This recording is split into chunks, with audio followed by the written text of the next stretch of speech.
Searching for the road to the way back. We don't know our father's going way back. Do you know it? Do you know it? Oh yeah. Oh yeah, yeah, yeah, yeah. We the chosen people, you say no way. Enemies are teaching you the wrong way. Do you know it? Do you know it? Oh yeah. Oh yeah, yeah, yeah, yeah. Do you know your history? Yeah. Do you know it? Do you know it? Oh yeah. Oh yeah, yeah, yeah. Do you know your history? Yeah. Do you know it? Do you know it? Oh yeah. Oh yeah, yeah, yeah, yeah.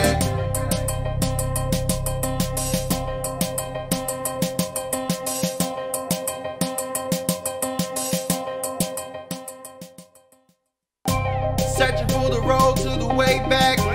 We don't know our father's going way back. Do you know it? Do you know it? Oh yeah, yeah. We the chosen people, you say no way. Enemies are teaching you the wrong way. Do you know it? Do you know it? Oh yeah, yeah. Do you know history? Yeah. Do you know it? Do you know it? Oh yeah. Do you know history? Yeah. Do you know it? Do you know it? Oh yeah.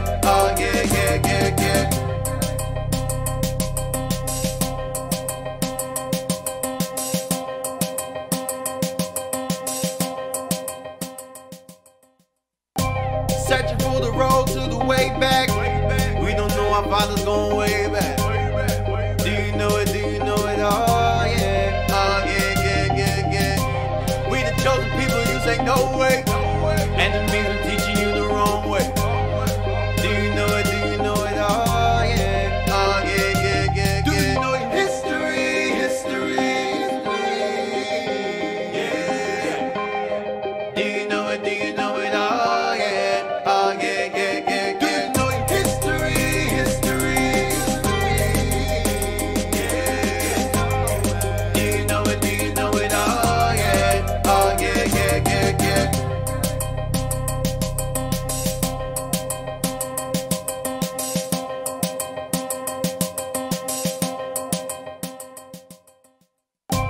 Searching for the road to the way back. We don't know our father's going way back. Do you know it? Do you know it? Oh yeah, yeah. We the chosen people, you say no way. Enemies are teaching you the wrong way. Do you know it? Do you know it? Oh yeah, yeah. Do you know history? Yeah. Do you know it? Do you know it? Oh yeah. Do you know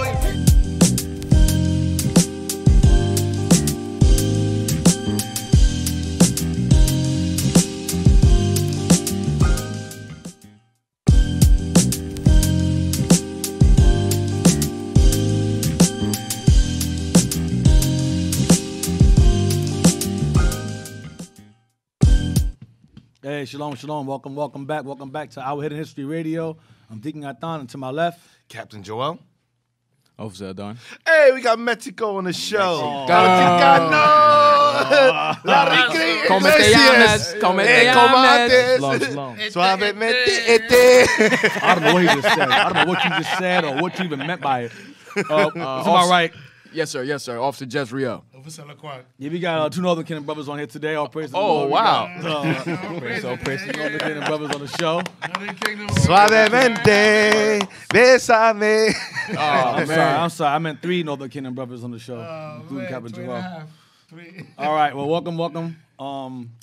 It's gonna be a good, interesting class today. Interesting class. This is Lost Tribes. This is what's this title again? What's this? Part 7, 6, 7. This chapter 6 right here. Yeah, I'm losing track, man. I'm sorry, Chapter losing 6. track. It's gonna be chapter 6 and chapter 7, episode 6, 7, whatever, regarding the two promised lands. Let's go to the standouts. Now, I wanted these last week. I couldn't find them. I found them, so we're gonna read over these. This is basically touch on. We're gonna touch on the North American Indians and the slave trade, and we're gonna touch on the slave trade. Period. I'm most likely gonna extend it to 2 more before I go to the other side of the world. I got to emphasize more on this side of the world regarding the natives because Negroes hate.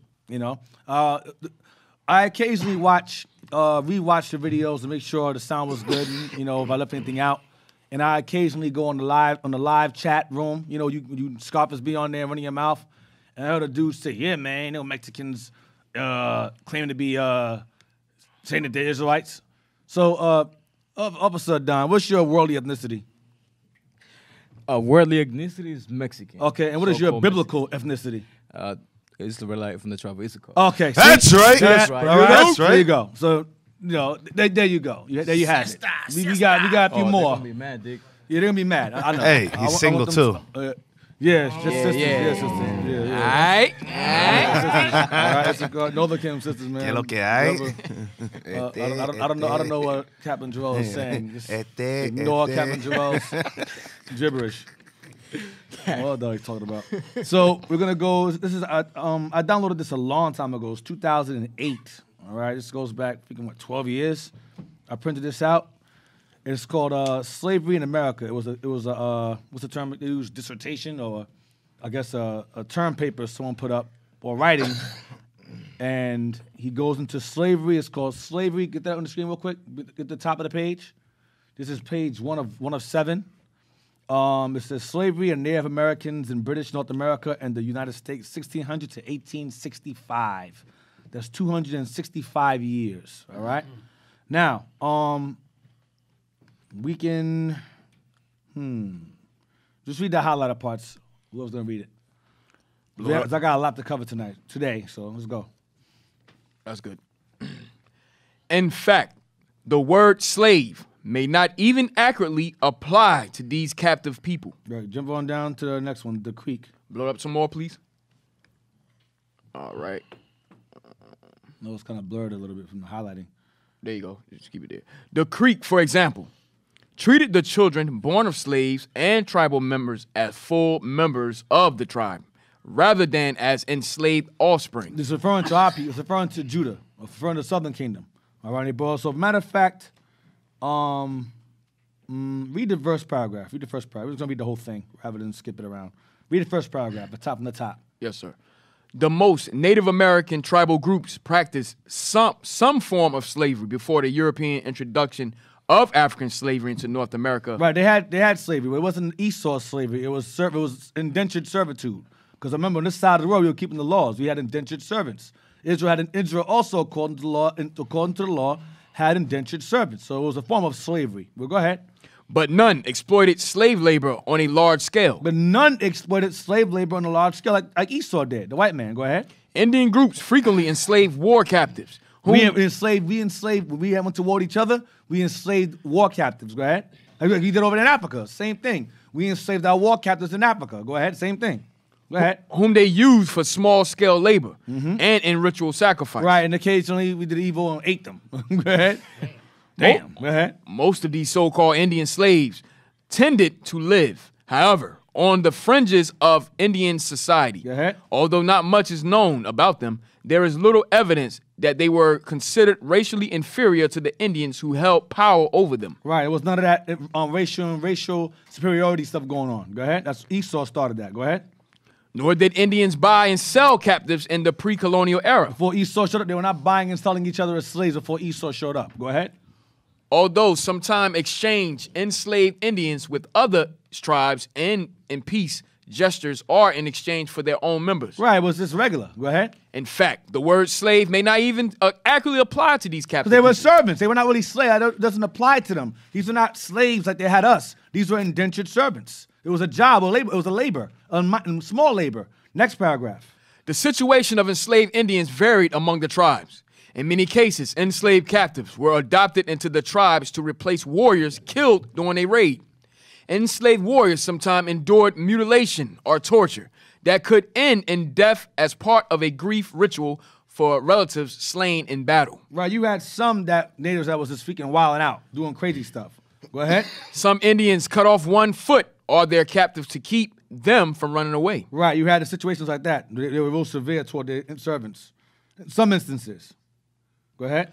Crete, for example, treated the children born of slaves and tribal members as full members of the tribe, rather than as enslaved offspring. Some tribes held captives as hostages for payment. Other tribes practiced debt slavery or imposed slavery. Right, that's according to the law, debt slavery. You owed a debt. You were sold off as a slave. Get that real quick, Leviticus 25. When you wax poor by you, it's been a minute. That's according to the law. That's why it says you can't even call these guys slaves. Because they were more so like indentured servants. We wax poor by you, 25. 45, somewhere around there. 39. 39. 25, 39. Leviticus chapter 25, verse 39. 35. Verse 35. And if thy brother be waxen poor, and fallen in decay with thee, then thou shalt relieve him. Yea, though he be a stranger or a sojourner, that he may live with thee. Take thou no usury of him or increase, but fear thy God, that thy brother may live with thee. Thou shalt not give him thy money upon usury, nor lend him thy victuals for increase. If he falls on hard times, take him in, take care of him, and don't exploit him. Jump down to verse 39. 39. And if thy brother that dwelleth by thee be waxen poor, and be sold unto thee. And be what? And be sold unto thee. Right, to work off a debt, to be sold unto you. Go ahead. Thou shalt not compel him to serve as a bondservant. Don't make him a bondservant. Bondservants were the heathens among us. They were our slaves forever and passed on inheritance to our children and children's children. This is temporary labor to work off debt or work off poverty. Go ahead. But as in hired servants. As a what? But as in hired servants. That's what I said earlier. It says that in fact, the word slaves may not even apply to these captive people. These are servants. Go ahead. And as a sojourner, he shall be with thee and shall serve thee unto the year of Jubilee. Until the year he gets freedom, he goes back to his land and so forth. Until the year of I call it freedom. Go ahead. Verse 41. And then shall he depart from thee, both he and his children with him, and shall return unto his own family, and unto the possession of his fathers shall he return. So it was temporary. The servitude was temporary. That's what we're reading about here. Go back to this again. We applied the same laws on this side of the world. Go ahead. Deacon, read verse 45, just to prove what you Oh, said. yeah, but the bondservant. Yeah, read Right. that. The other Regarding the heathens now. Go ahead. Verse 45. Moreover, of the children of the strangers that do sojourn among you, of them shall ye buy, and of their families that are with you, which they begot in your land, and they shall be your possession. Verse 46. Uh-huh.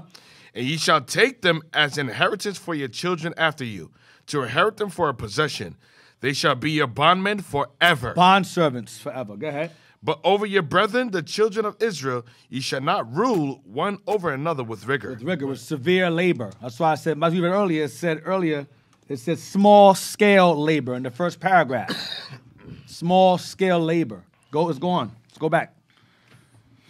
Other tribes practice debt slavery. Debt slavery. I mean, if you want to decay, want to poverty, you had to pay up your debt. You worked it off. Go ahead.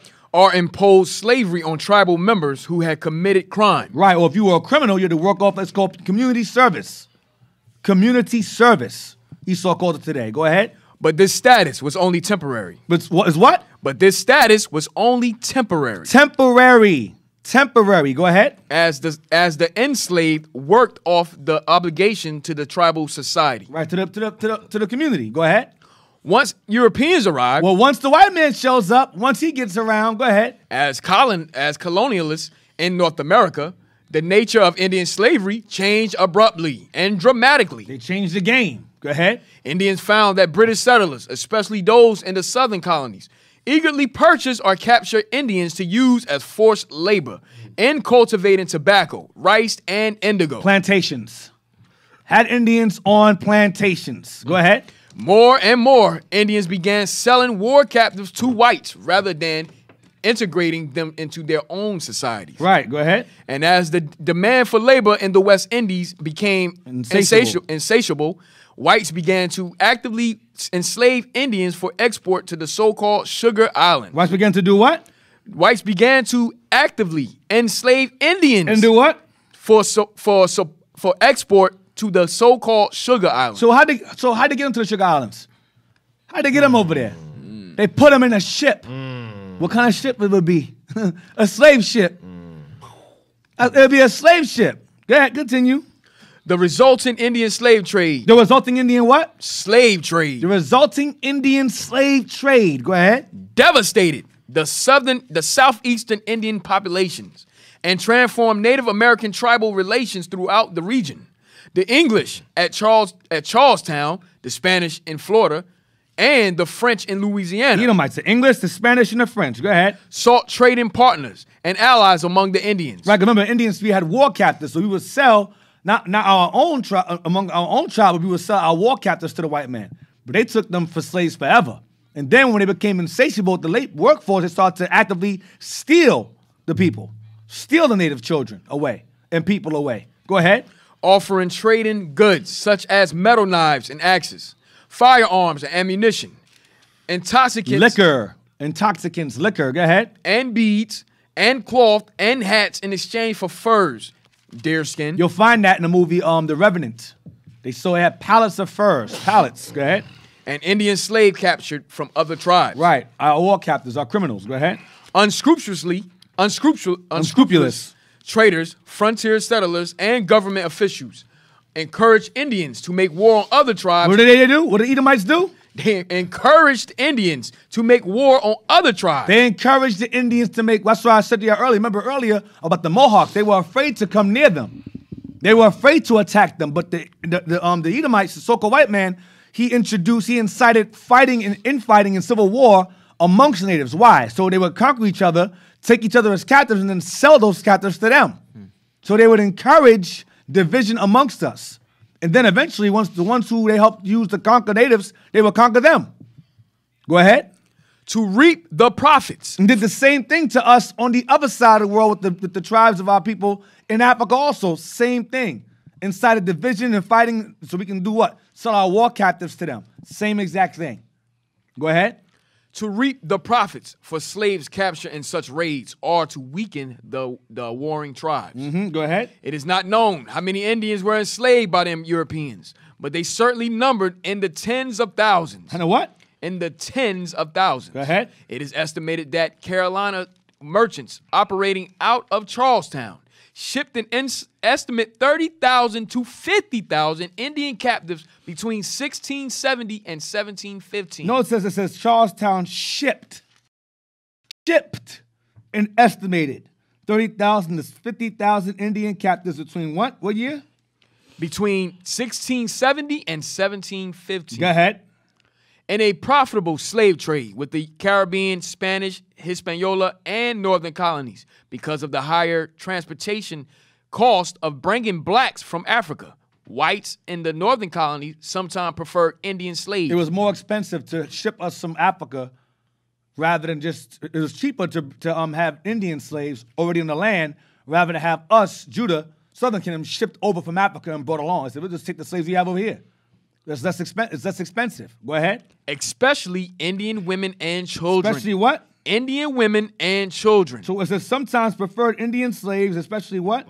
Indian women and children. To what? To blacks. So they preferred the Indian women and children slaves over the black slaves because it was less expensive. Read that real quick. Deuteronomy 28. Women and children. Women and children. Native Americans aren't Israel. Well, why didn't the slave trade? Why are they shipped in slave ships? 28.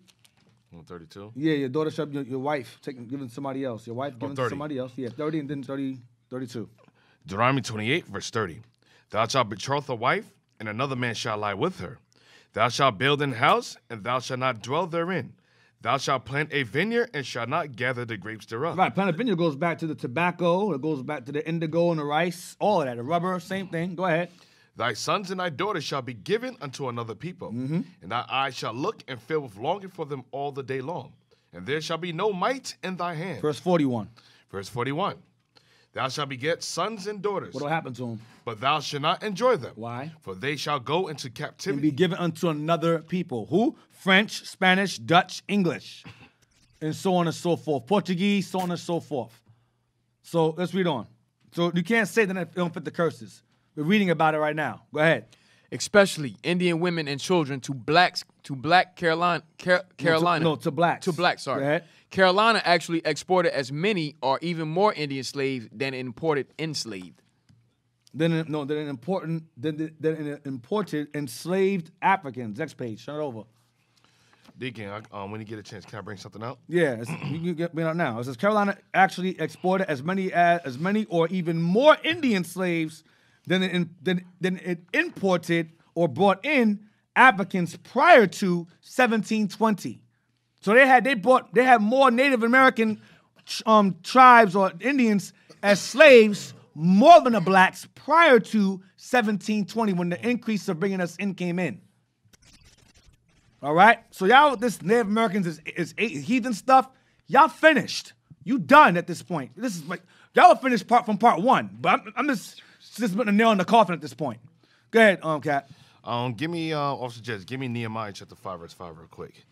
Because that whole notion, saying that the Northern Kingdom or the Native American Indians are not Israelites because they had blacks as slaves. But historically speaking, you have a lot of blacks that was given freedom, had their own self as slaves too, meaning they had it as indentured servitude, servants. So that was common practice amongst the tribes. And Esau showed us a different type of servitude or practice. And yes, we did sell some of our people to the other nations because you had coons amongst us from every time period. Right. So this is common practice. Nehemiah 5, verse 5.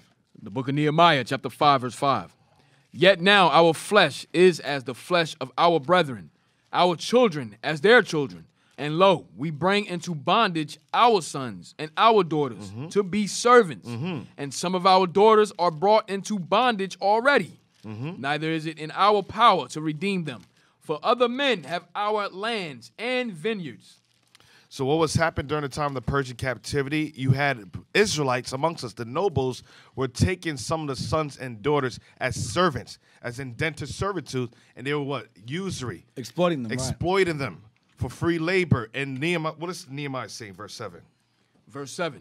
Then I consulted with myself, and I rebuked the nobles and the rulers, and said unto them, Ye exact usury, every one of his brother. And I set a great assembly against them. Verse 8.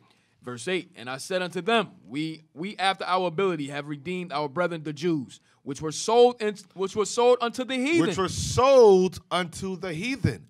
So it's showing the same history happened all over again.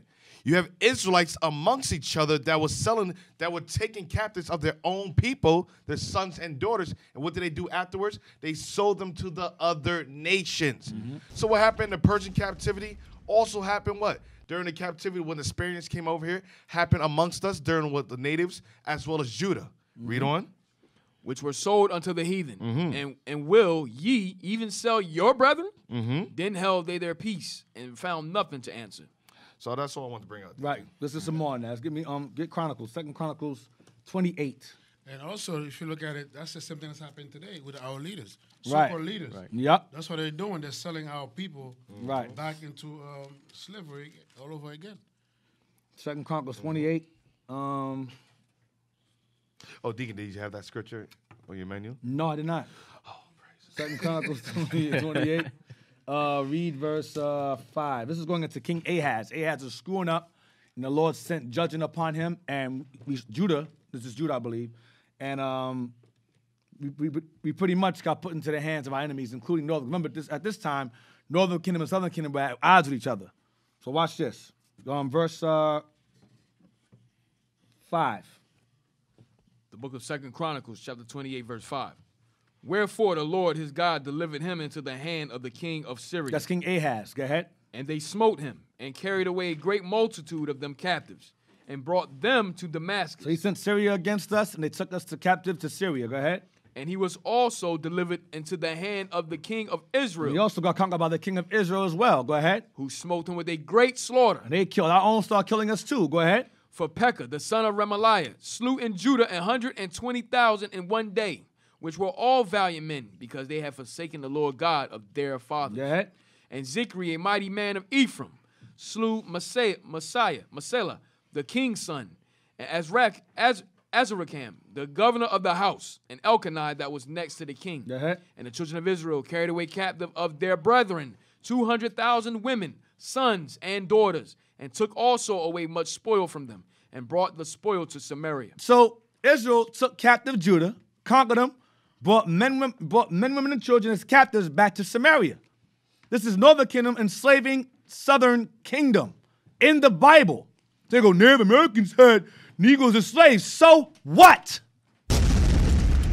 So what?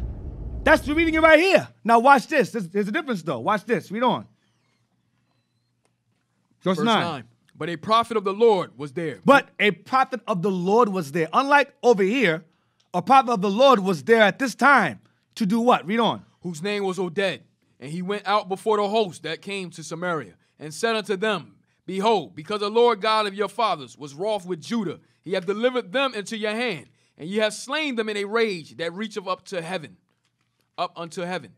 And now ye purpose to keep under the children of Judah and Jerusalem for bondmen and bondwomen. You propose to enslave your own brothers as slave men, like they're heathens, like slave men and slave women? Go ahead. Unto you. But are there not with you, even with your sins against the Lord your God? You guys are just as evil as them? Are you guys not as evil as them, who you enslaving right now? Go ahead. Now hear me, therefore, and deliver the captives again, which ye have taken captive of your brethren. For the fierce wrath of the Lord is upon you. Go ahead. Then certain of the heads of the children of Ephraim, Azariah, the son of Johanan, Berechiah, the son of Meshumeleth, Meshellamoth, and Jezekiah, the son of Shallum, and Amasai, the son of Hadelah, stood up against them that came from the war. Go ahead. And said unto them, ye shall not bring in the captives hither. Don't bring them in here. Let them go. Go ahead. For whereas we have offended against the Lord already, ye intend to add more to our sins and to our trespass, for our trespass is great, and there is fierce wrath against Israel. So we're going to piss God off more. We're already in sin as it is. Now we're going to kill our brothers and make them as slaves and add more sin to the sins you're already in. Go ahead. Now we ain't letting that happen. Go ahead. Verse 14. So the armed men left the captives and the spoil before the princes and all the congregation. And the men which were expressed by name rose up and took the captives, and with the spoil clothed all that were naked among them. And clothed what? And clothed all that were naked among them. So we stripped our brothers naked too. We stripped them. Give them back their clothes, man. Because remember, we had all kind of jewelry and stuff on. We stripped them. We said, give them back their clothes. Give them back their stuff. Let them go. So don't sit up here and say because Native Americans had Negroes as slaves, the civilized tribes had Negro slaves. That's supposed to mean something. That means she didn't have Israel. You guys don't know the Bible. You don't know the scriptures. Go ahead. Naked among them, and arrayed them, and shod them, and gave them to eat and to drink, and anointed them, and carried all the feeble of them upon asses, and brought them to Jericho, the city of palm trees, to their brethren. Then they returned to Samaria. And they went back home. Dropped them off and went back home. So don't sit up here and tell me that because Native Americans had us as slaves in their land. And by the way, that was conditional. They said, listen, you can keep your land as long as you keep these niggas on your land too and have them work the land. That was the conditions. Some Native Americans complied. Some were non-compliant, secretly non-compliant. That's what y'all do not understand. All right? Let's go back. So you had Israel on Israel enslavement. Okay, so I started a law you read yesterday. Bishop's class was men stealers.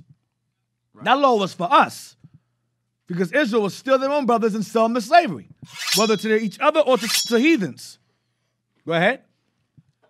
The usual exchange rate of captive Indians for enslaved Africans were 2 or 3 Indians to one African. Read it again.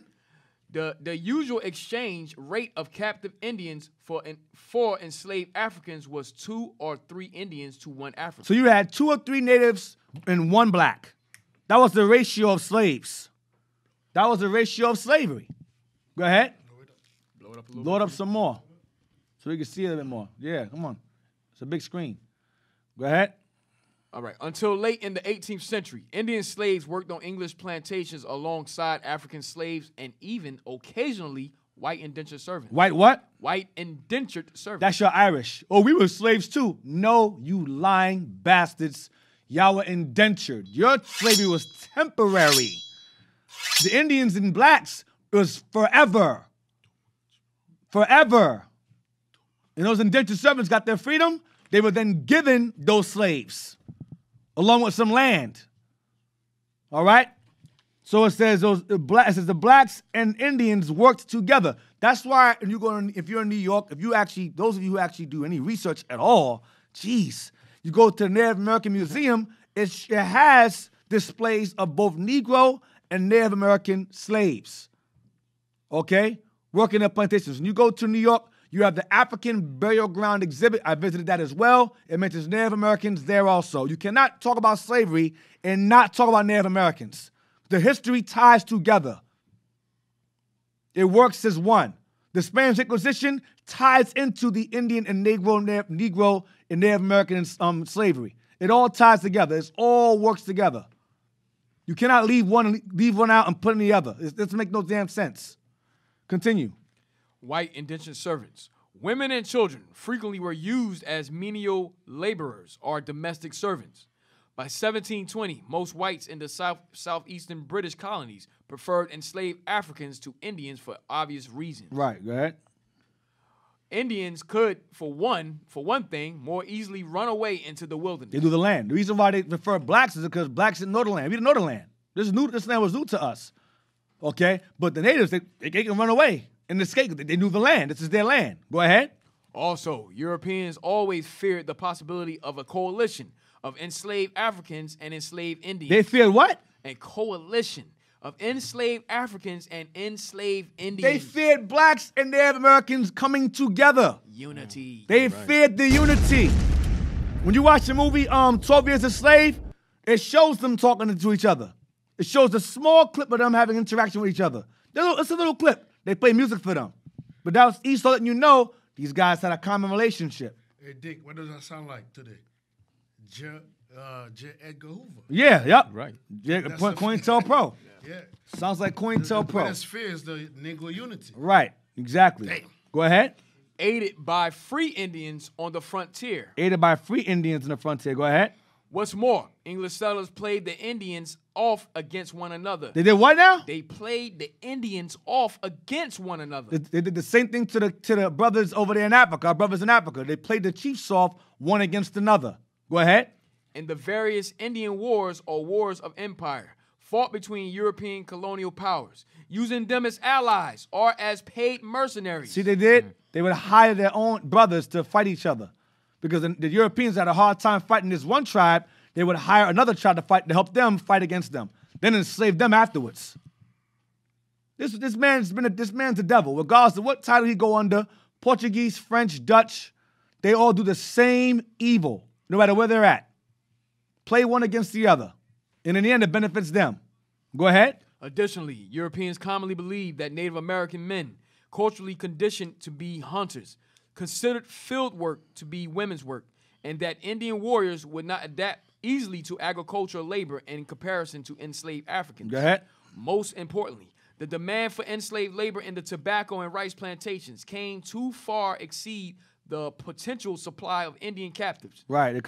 Not enough men to handle the land. Not enough Indian slaves to handle all that land. Go ahead. Especially once European diseases began to Decimate Indian populations. They began dying off. Go ahead. And once the Indians began to more effectively resist European power. Right. They couldn't maintain Indian captives versus all that land because of the diseases, them being killed off, and them also resisting, fighting back. Go on down. Next one. The Indian slave trade. Blow it up. Blow me up. Blow me up. All right. It's good. The Indian slave trade lasted only until around 1730, and it was characterized by a series of devastating wars among the tribes.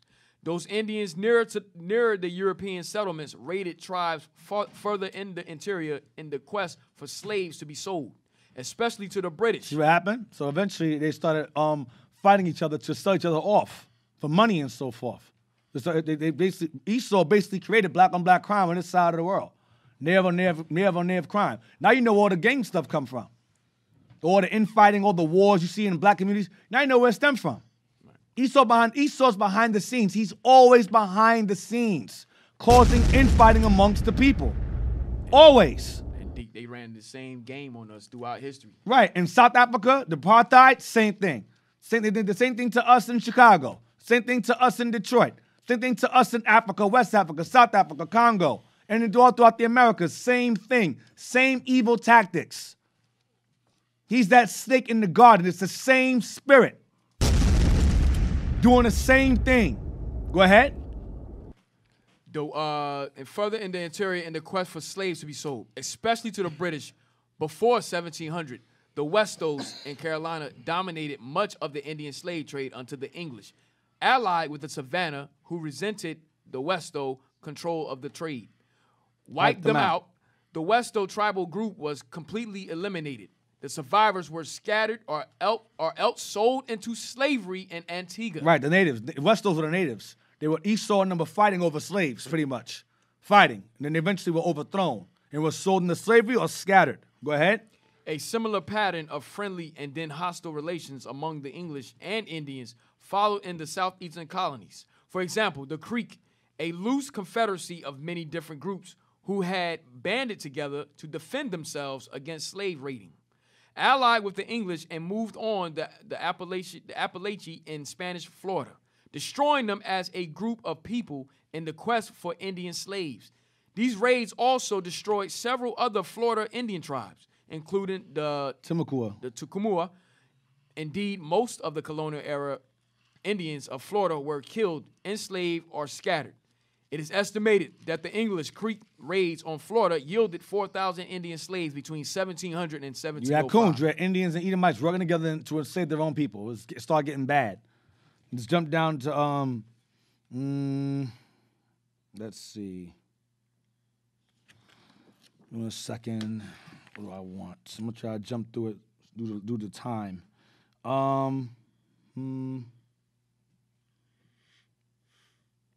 Let's see, page 3 of 7. What do I want? Yeah, page 3 of 7. Let's get the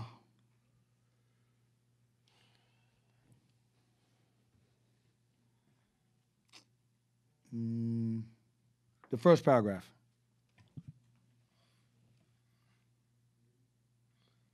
Watch this. This is good. First paragraph. Watch this. That's good right there. From 1750. Watch this. From 1750. Because a lot of y'all be saying that Native Americans owned slaves. Watch this. From 1750 to the American Civil War in 1861, Native Americans, especially those in the Southeast, interacted with enslaved blacks in every way possible. Although there is no evidence that blacks ever owned Indian slaves, the nature of this interaction depended upon the historical character of the Indian groups.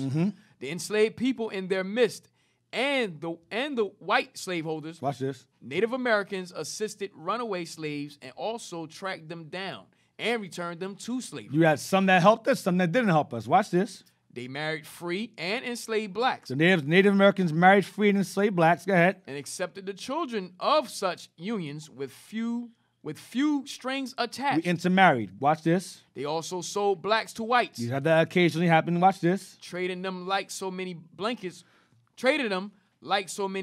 or horses. The same way they sold their own. Same thing. Go ahead. Most importantly, many Indians owned black slaves. By 1824, it is estimated that the Cherokee owned 1,277 black slaves. The Choctaw, and the Chickasaw. Right, go ahead. Held over 5,000 blacks in slavery by 1860. Watch this. Some mixed blood Indians, such as the Choctaw chief Greenwood Leafore. Right, some mixed blood Indians. Watch this.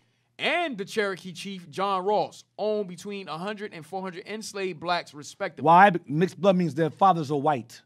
These are Edomites. Okay, watch. These are tares. Watch this. And when the southeastern Indians were forcefully marched west to present-day Oklahoma by the American government. Andrew Jackson, go ahead. And the infamous Trail of Tears in the 1830s and 1840s. As many as 15,000 enslaved blacks were taken with them. Right. So a lot of Native Americans were taken captive. The blacks were forced to walk to Oklahoma. This was the Trail of Tears. And those blacks and Indians that were settled in Oklahoma established Black Wall Street together. Those blacks and Native Americans that were forced to walk to Oklahoma, those thousands of miles, the survivors of that Trail of Tears that led to Oklahoma, they're the ones who established Black Wall Street. The Negroes and Native Americans established that town together, living together. Husbands and wives and husbands. Continue. And the tares brought them along also. Go ahead, as slaves, go ahead. Native Americans resisted as best they could Anglo-American encroachment on their lands after 1800, as illustrated by the Crete Wars of 1813 and 1836, and a series of wars with the Seminoles that lasted into the 1850s. Seminoles fought hard. They had much integrity. Go ahead.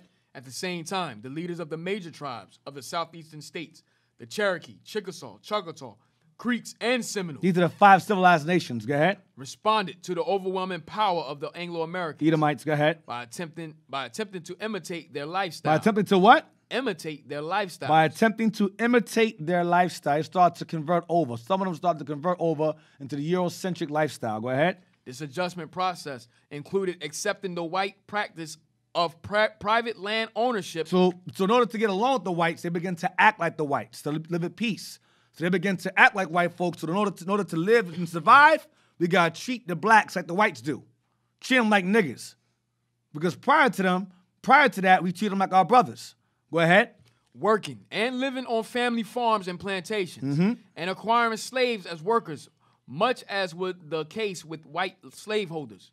Indeed, these southeastern Indians came to be known among whites as the civilized tribes, Right. because of their willingness to embrace the ways of life and labor identified with Anglo-Americans. Coons. Civilized means they were cooned. Damn. You're brainwashed. Okay, go ahead. The process of absorbing white culture. The what? The process of absorbing white culture This process of absorbing white culture, go ahead. began as early as the 1600s. So we're talking, it says 1800. So we're talking about what, 250 years of whitewashing? Of Eurocentric brainwashing? 200 plus years? Go ahead. Due to the influence of white traders who frequently lived among the Native Americans, taking Indian wives and imprinting their ways of life onto Indian settlements. See that? They did. They took the Indian wives and they began to push Christianity on the Indian settlements. That's what they were doing. Go ahead. By the late 1700s, their mixed blood descendants had assumed, in many cases, leading positions in tribal councils. Those are your $5 Indians. That's them. They became the chiefs. The Edomites became the chiefs and leaders. Go ahead. The attempts of missionaries, moreover, to Christianize the southeastern Indians resulted in some small success. And some small, because a lot of them rebelled. This is garbage. I showed that to you earlier. The Native Americans said, this is trash. This is not our culture. Go ahead. Most importantly, in the 1790s, the American government, as part of its Indian policy, enabled programs. Established programs to help the tribes of the southeast in the transition to agriculture and a way of life more in tune with the white view of civilization. Meaning you're a savage, I'm God. Kill the Indian and save the man. That was the whole thing. Assimilation. We're reading about this is assimilation. Integration. That's what this is.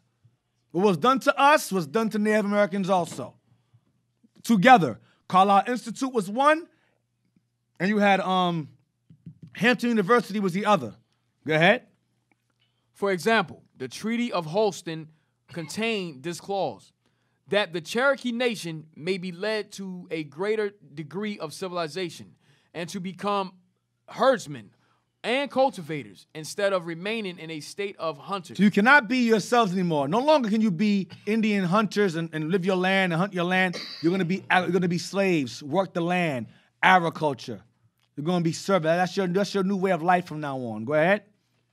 It's a United States will from the United States will from time to time furnish gratuitously the said nation with useful implements of husbandry, meaning take away your swords and your spears and give you pruning hooks and so forth. Give you cultivating instruments. You're going to be farmers from now on. No more hunting, no more keeping commandments, no more of that. You're going to be slaves now. Work the plantations. That's your job now. Go ahead. To this end, the newly established U.S. government offered some minimal assistance to the Creeks, the Cherokee, and the other southeastern tribes with loans. With what? With loans. With loans. Go ahead. Plows and livestock. Go ahead. Especially among the Cherokee. The white man's view of civilization was embraced, perhaps reluctantly, but surely. So it took time. They had to wear them down. Let's get that real quick. Offer some minimal assistance. Deuteronomy 28 again. Deuteronomy 28, you know what I want. And one of all things. Loans, we're going to get that too. Loans, we're going to get all that too. 28, you know what I want. 44, 43, or 43. Deuteronomy 28, verse 43. The stranger that is within thee shall get up above thee very high, and thou shalt come down very low. He shall lend to thee alone, and thou shalt not lend to him. He shall be the head, and thou shalt be the tail. He'll be the chief, you'll be the slave. Jump to verse 33 and 34. Verse 33. The fruit of thy land and all thy labor shall a nation which thou knowest not eat up. That's the white man. Esau. Go ahead. The heathens. Go ahead. And thou shalt be only oppressed and crushed always. That's what we're reading it right now. We're reading the exact same thing. Next verse. Verse 34. So that thou shalt be mad for the sight of thy eyes which thou shalt see. That goes back to of them being reluctant, but eventually giving in over time. What else? What did I want to read? 48. Verse 48. Therefore shalt thou serve thy enemies, which the Lord shall send against thee, in hunger and in thirst, and in nakedness, and in want of all things. Some minimal assistance. Minimal assistance. Same thing. Go ahead. And he shall put a yoke of iron upon thy neck, until he have destroyed thee. Until you're what? Until you are now taught what? The white view of civilization. Same thing. Until you are to Christianize the southeastern Indians. Until they're able to absorb white culture. That's what it's saying. Same thing. Same thing. Let's read on. Deacon, there was a point that you touched earlier when the Trail of Tears, you said a lot of Judites intermingled, right? Yes, we did with the natives. That's in the bottom of the top paragraph. Hey, can you bring that up for me? And when the southeastern Indians were forcefully marched west to present-day Oklahoma. Go up to the top paragraph, the bottom. Right there. It says and when the southeastern, right under John Ross, it's underlined.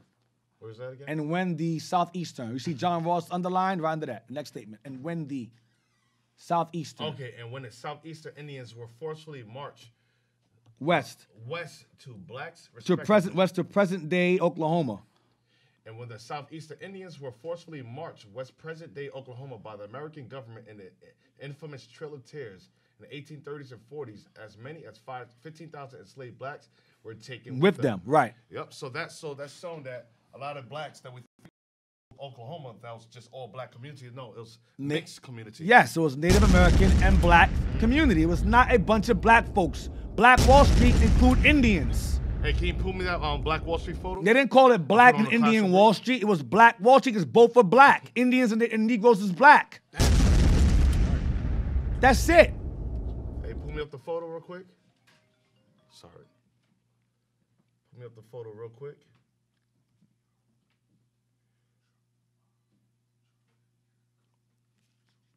Come on. Hey, what's taking so long? No, I didn't ask for that. The photo in the classroom, I sent you already. Pay attention. Read the next paragraph where they find that. Read the bottom paragraph. I want to move fast. In the 1820s. Wait. Do I want one? No. I want to this end. Read that. Blow it up for me. You got it? What Captain Joe's looking for?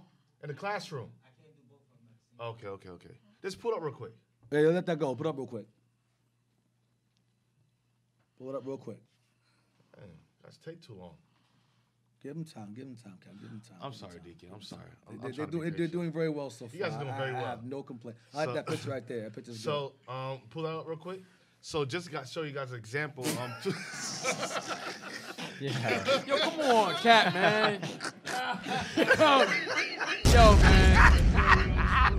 So to show you. Yo, Cap. This is the third time, man. Oh, man. Oh. So just to show you, if you see the old documentary in Tulsa, Oklahoma, you see any brothers walk around like that, that might be Native American. That might be Gad right there. So they are principally distinguished from the Negroes by their very long, smooth, and cold black hair. So anytime you see pictures of that, such as that. Hey, Shalom Israel, please disregard this photo. Disregard any photos or videos that have been brought out about me. All right? Oh, man. All praises, man. Well, I didn't expect that one. That was an M. Night Shyamalan ding dong. M. Night Shyamalan twist. I'm like, oh wow, this is getting something deep. I thought it was gonna bring something deep. Oh man. All right. Wow. All right. Let's continue. Let's go back. We at to this end. Damn. Hey man, blow it up, man. To this end. All right. To this end, the newly established U.S. government offered some minimal assistance. You got to move it back and forth. Minimal assistance to the Or just zooming in some so you can get all of it. Yeah, just bringing in some, not that much, a little bit more. I think that's as far when they zooming in. And, that's how it goes? Just keep it. I'll just try my best. Yeah. To this end, the newly established U.S. government offered some minimal assistance to the Creeks, the Cherokee, and the other southeastern tribes with loans, plows, and livestock, especially among the Cherokee. The white man's view of civilization was embraced. It was embraced. Go ahead. Over time. Perhaps reluctantly, but surely. Reluctantly, it took a while to pick them down, but surely it took over. Go ahead. Including the use of enslaved blacks. Including what? The use of enslaved blacks. So they didn't want to do it at first. It took time. They had to integrate the Native Americans' mind into the white mind. Then they said, okay, now we'll have some slaves. They began to believe that they were white themselves. It says reluctantly, but surely it took blacks eventually also. It wasn't just, oh, yeah, we hate niggas, let's take them as slaves. No, it was a breaking process. Go ahead. The use of enslaved blacks as a labor force on their farm. Hold on a second. You ignorant black Negroes, man. A lot of y'all is Native Americans too. Y'all forget that. A lot of the Native Americans who passed for Negro were reclassified as Negroes and were put in different plantations, in the Carolinas and so forth. So a lot of you Negroes who got grandparents from the down south and so forth, a lot of y'all is Native Americans. So y'all up there saying Native Americans is heathens, that means you're a heathen then. You sounding real stupid. Just stop talking, man. Stop talking. Be quiet. A lot of you don't understand. A lot of you don't do no research, don't go to no museums. You don't travel nowhere. You're just sitting around. We teach Bible by precept. Y'all teach Bible by preference. It's a difference. I prefer blacks only. Well, that's your business, but it ain't in the Bible. If you're going to teach Bible, teach it by precept in history. Some brothers going to teach it by preference. Oh, I feel, I think, I believe that they're... No, we don't care about that stuff. Continue. Including the use of enslaved blacks as a labor force on their farms and, in some cases, their plantations. By the 1820s and 1830s, many Indians lived in European American-style brick houses, sent their children to mission schools. To what? To mission schools. Missionary schools. Killed the Indians, saved the man. Carlisle Institute's one, Hampton University is another. Look it up. See if I'm lying. Go ahead. And lived in villages virtually identical to the towns of white Americans. In 1828, Elias Boudinot published the Cherokee. Right, Boudinot is the guy you read about in the book I bring out all the time, The View, about the Israelites on this side of the world. Boudinot is very, very popular in terms of his studies regarding the Native Americans' way of life prior to pre-colonialism. Go ahead. I'm sorry, Elias Boudinot published the Cherokee Phoenix, the first newspaper printed by Native Americans. Mm-hmm. Indians also operated a number of successful businesses, including cotton plantations worked by slaves, not much different from those owned by white Southerners. Well, they were Europeanized. Go ahead. Along the Natchez Trace, which ran from Tennessee to the Mississippi River, the Choctaw and Chickasaw operated ferries, trading posts, inns, and taverns, and Indian farmers frequently sold their produce to travelers along the trade. Next one. Watch this. Watch this. In the 1820s. Come up. In the 1820s, the 5 civilized tribes organized Republican-style governments with written constitutions, courts and procedures for law enforcement. The slave-holding mixed bloods. The what? The slave-holding mixed bloods. These are the tares. The $5 Indians. These are the tares. Watch this. Generally controlled the Indian governments and passed laws that reflected their concern with the status and control of slaves. Those are the ones that run Mexico. Those are the ones that run the casinos. That's them. Mm-hmm. Those are the ones that are the government rulers. That's tares. Y'all, the Indians own casinos. Y'all retarded. And Deacon, that's almost like something in Haiti. They call them mulattoes. Right, they call them mulattoes, right. They're the one that run the government. A lot of them run all that. Mexicans, they have their own government. They government, not Israel. Hey, y'all retarded. Especially right now in South Africa, if you look at the presidents that they got right now, most of them, once you look at their background, they actually grew up in those countries, but European settlers. Right. So you can actually find that history right now. So most of the countries down South America, they got presidents from different nationalities. Right, like Lebanon. Like a lot of Arabic rulers over these areas in South America and Central America. a lot of Arab or so-called Middle Eastern, Near Eastern heathens running these lands. Like, what's his name? The second richest guy in the world, Carlos Slim. Yeah, Carlos Slim. That's yeah, a Lebanese man. That's not a Jake. He ain't Mexican. Carlos Slim is the second richest man in the freaking world. Second wealthiest man in the world. He's Lebanese. Right. Except in Haiti, one of the richest men in Haiti is an Arab. Right, an Arab. So Syrian. Right, a lot of Syrians are in Haiti. A lot of them. Yep. So a lot of you brothers, man, if you're not doing your research, you gotta just stop talking because you're gonna make yourself look real simple. And I'm not saying it to be boastful or arrogant. I speak in confidence because when I bring out things, I do research first. We sit around, we have a council, we gather our intel together and compile it together and we bring it out in a series like this one. We don't just sit around and go, I don't like Indians. I think they're heathens. We can't do that. That's not biblical. You can't sit around and just not like heathens because you feel they're heathens. That don't make sense. Oh, like, look at his phenotype. Emotional. Nigga, you ain't no scientist. All emotions. Your phenotype. Look at his eyes. His eyes are small. Come on, man. Yo, just shut up, man. Look at his nose. His nose is not brown enough. Like, who are you? Are you an angel of God? Are you an angel? Can you see through brother's DNA? What you see through? You see through with your eyes in your head? And, okay, I can see his DNA. He's Israel. Okay, shut up, man. Go ahead. Read the next paragraph. It says, in the 1820s, the 5 civilized tribes organized Republican-style governments with written constitutions, courts, and procedures for law enforcement. The slave-holding mixed bloods generally controlled the Indian governments. Slave-holding mixed bloods generally control what? The Indian governments, and passed laws that reflected their concern with the status and control of slaves. Watch this.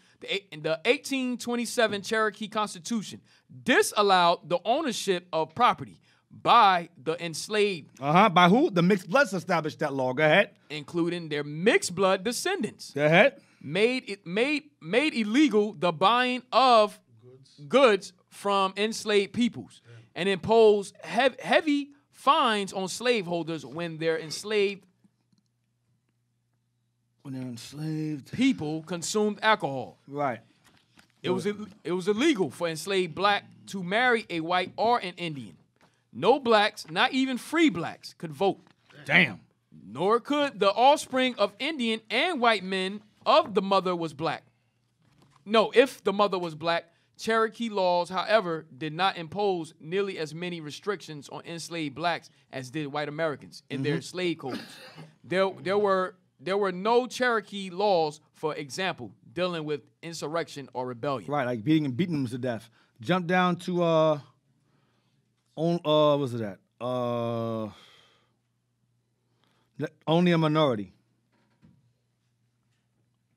Right there, I see it.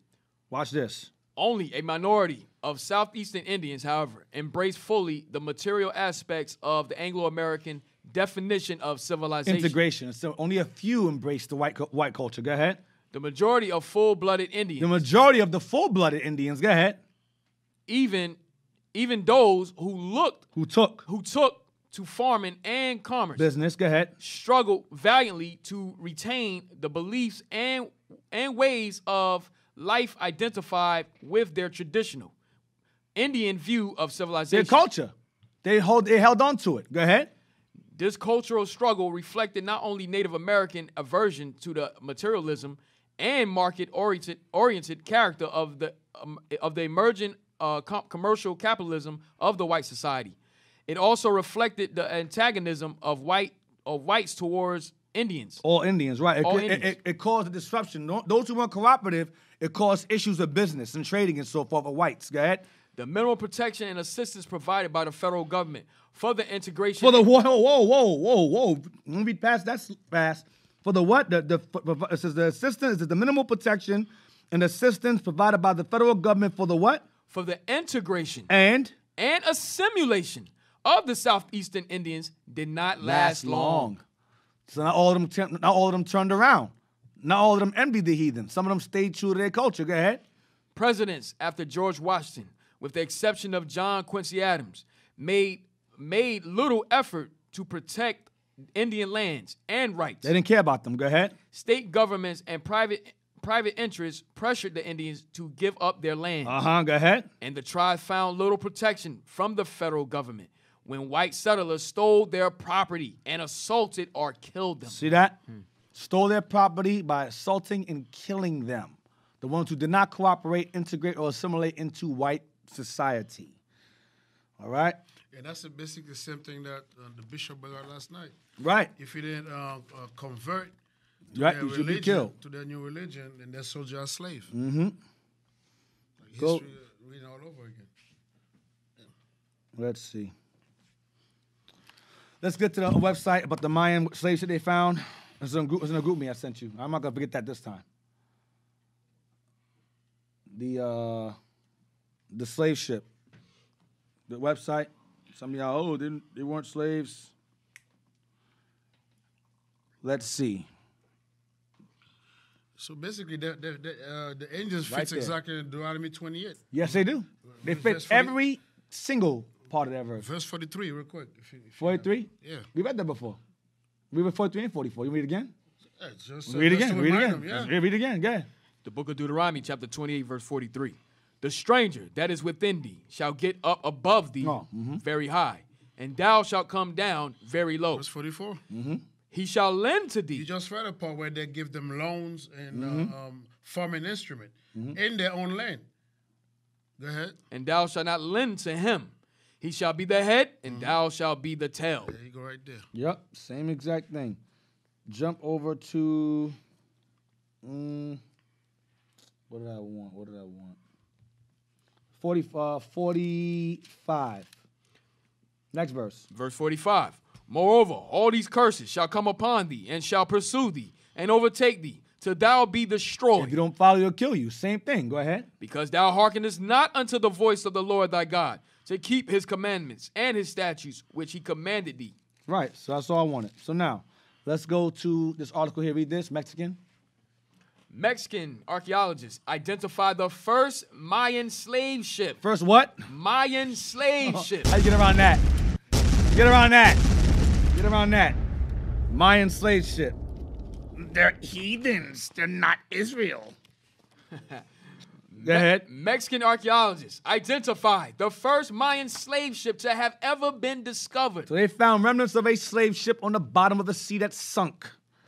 Go ahead. CNN.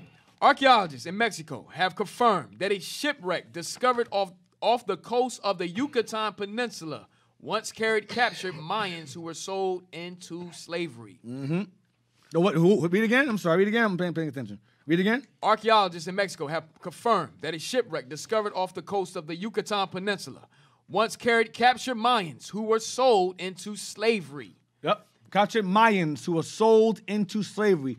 Mayans. We read about the Mayans last week. We did a whole And history. the Incas last week. Aztecs, weeks ago, weeks of it. Now this comes out. Break time. Read on. Read again. Archaeologists in Mexico have confirmed that a shipwreck discovered off the coast of the Yucatan Peninsula once carried captured Mayans. If you can, make it bigger, please, so I can see it on the screen. Make it bigger, please. You don't got to see the side. Oh, yeah, that's all you want. Yeah. Yeah, that's good. That's perfect. It is the first Mayan slave ship ever discovered, according to Mexico's National Institute of Anthropology and History, which made the announcement on Tuesday.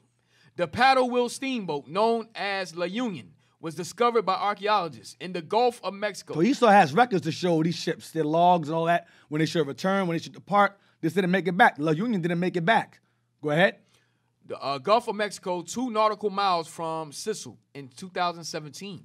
But it took 3 years of research to confirm that it was a Mayan slave A ship. Mayan slave ship. The Most High is a true God, man. We're bringing this history out, and then this happens. This is recent. Go to the date of the article. What day is? What's the day of the article? September 19, Damn. 2020. There's the God. All praise to the Lord, man. All praise to the Give the Most Most High a High. round of applause, man. You can't mess with this truth. You can't deny this truth. We bringing this out, and they finally come across the Mayan slave ship. Scripture says, produce your cause. But right, exactly. forth your strong reasons. Reasoning. A lot of you black people, you just go, like you say, you just go based upon emotions. Maybe it's called beat you up in California. Or your ex-girlfriend cheat on you, Yeah, or you just a lame. You just got beat up because you lame and retarded. Yeah, you know, gang war with the Issachar. So Right, you that carry that happens. hatred towards the truth. And the Most High is dropping gems, jewels. Yep. For you guys. So all you black only Israelites saying that the Northern Kingdom weren't put in slaves. I mean, weren't put in slave ships. You're wrong. We have documented history with the Indians, with the Arawaks, as well as the Native American Indians were brought to what? Seville, Spain. Right. Portugal with slave ships. Now we have Mayan slave ships. Come on, man. Let's give up. Get real quick. Go back to. Is that it? That's all what he want, to be honest. That's CNN. I don't need anything else. Go back to. There is a God. Go back to what I had. Go to page 4 of 7. I want you to read this here. The Trail of Tears and Slavery. We gotta read that. I can't leave that out. I cannot leave it out. Oh, Matt, we're gonna go on break after this. We're gonna go on break. Just hold on. Hold that. We're gonna take a break. Just stay with us. We'll be right back. Shalom.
Yeah. We're only as strong as our weakest. What the Jews that do what you won't do. Like after prayer, go and get it. Might as well boycott marching. Cause after king, it ain't it. Got keeping these laws, yup. The first thing on my hit list. Got enough wine in my cup. With a patch of beer to go with it. I'm illuminated, I shine. No recompense for your crimes. What's missing in unity was a lot of you in and not I. Got IUIC up in the forefront, and instead of love, you despise. How we supposed to come together when we add all you do is divide? Never break, they say they made it, but the people at the bottom made. Now we say that our God is great. The sons of God are woke and they never break. They say they made it, but the people at the bottom made. Now we say that our God is great. The sons of God are woke and they. We the most hated in all the lands because we know the truth. On the corners pulling scriptures, but that's not all we gon' do. We don't lie, we don't steal. Serve most high with our zeal. We gon' grind, ain't no chill. Serve most high with our zeal. These boys don't know what's finna happen. Them boy about to break this up right now. Break this up right now. Good afternoon. This is South Florida Park Security. How may I help you today? Yeah, hello. I see a bunch of blacks and Hispanics. They getting ready to fight. Look like it's about to be a riot. I think I see some guns too. Oh, this is unfortunate. Where are you located, sir? Yeah, I'm pulling up to the park right now. Well, how do you know that they're about to fight? Shout out to the haters. Israel, yeah, we made it. Call them out, make them fake it. Call them out, make them fake it. Vocab, we smell your bacon. You sisters, we see you waiting. Wicked brothers, we hear you stating. The prophets, we stand impatient. On Messiah to render judgment. The Israelites gonna love it. The prophecies you do not fit. The king said you will not sit. Black Messiah, yeah, we rich. Black Messiah, yeah, we rich. Making them mad with the truth. Southern poverty law is sick. James Esau, now you quiet. Cause you see that we ain't lying. We the people of the book. Spiritual Israel be silent. Your pastor left you on the island. Don't know the truth, now you was crying. Join the prophets, yeah, we got you. Join the prophets, yeah, we got you. We the most hated in all the lands because we know the truth. On the corners pulling scriptures, but that's not all we gon' do. We don't lie, we don't steal. Serve most high with our zeal. We gon' grind, ain't no chill. Serve most high with our zeal.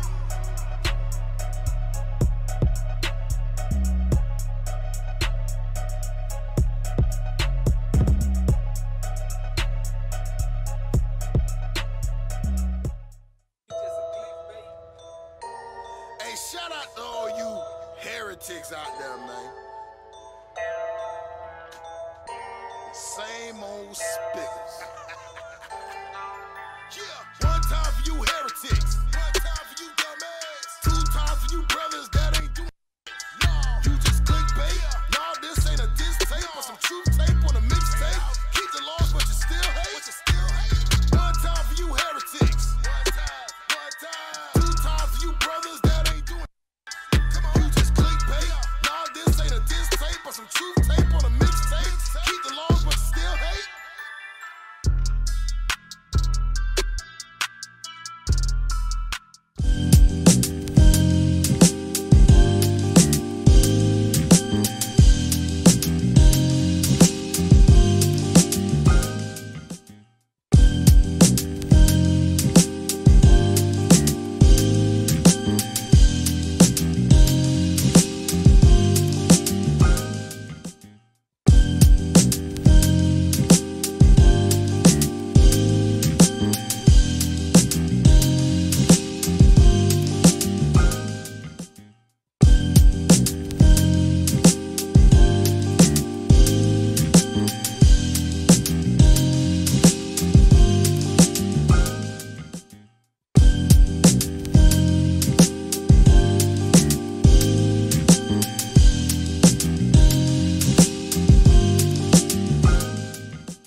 They try to put us under.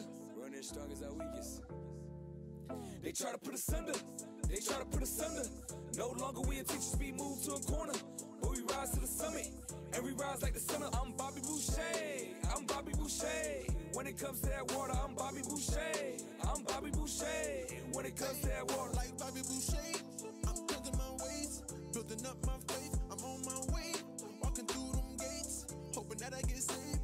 They try to put us under, but we rise to the summit. No longer will I teach be moved to a corner. They try to put us under, but we rise to the summit. No longer will I teach be moved to a corner. We the best like Ali, without the shakes. Heathens burn that new day, call it wake and bake. Water rising up, understanding, make you elevate. Water boys with fridges on, drink and hydrate. Young man, endure to the end. Every night I pray. Make sure you stay thirsty for the word. That's what Captain say. Drinking this rock, you never thirst again. That's what Jesus say. Make it so you may die in this life and never pass away. They try to put us under. They try to put us under. No longer we a teacher speed move to a corner. But we rise to the summit. And we rise like the sun. I'm Bobby Boucher. I'm Bobby Boucher. When it comes to that water, I'm Bobby Boucher. I'm Bobby Boucher. When it comes to that water. Like Bobby Boucher, I'm cutting my ways, building up my faith. I'm on my way, walking through them gates, hoping that I get saved. They try to put us under, but we rise to the summit. No longer will our teachers be moved to a corner. They try to put us under, but we rise to the summit. No longer will our teachers be moved to a corner. Yeah, that's that water, water, water. Gotta teach it to your sons and your daughters. It can solve all your issues. Look at everything we've been through. We supposed to be drowning in it, sounding it, happy and smiling when we get it. But we so wise to do evil. You know we a stiff-necked people. We need that water by the word and stop believing what you heard. We need that never thirst again. You need to lead that church that you in. Cause if your pastor was Pinocchio, then his nose would be long as hell. Colossians 3:9. So he need to be going to jail. Creflo steal your dollar. TD he a snake. Lion Kearney Thomas. Be poisoning all the jakes. They try to put us under, but we rise to the summit. No longer will your teachers be moved to a corner. They try to put us under, but we rise to the summit. No longer will your teachers be moved to a corner. They try to put us under. They try to put us under. No longer will your teachers be moved to a corner. But we rise to the summit. And we rise like the sun. I'm Bobby Boucher. I'm Bobby Boucher. When it comes to that water, I'm Bobby Boucher. I'm Bobby Boucher.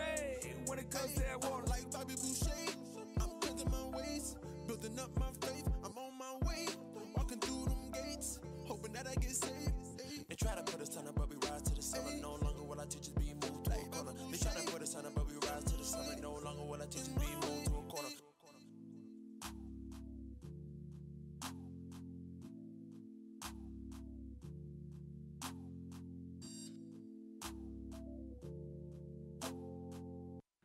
That's what I call high quality H2O.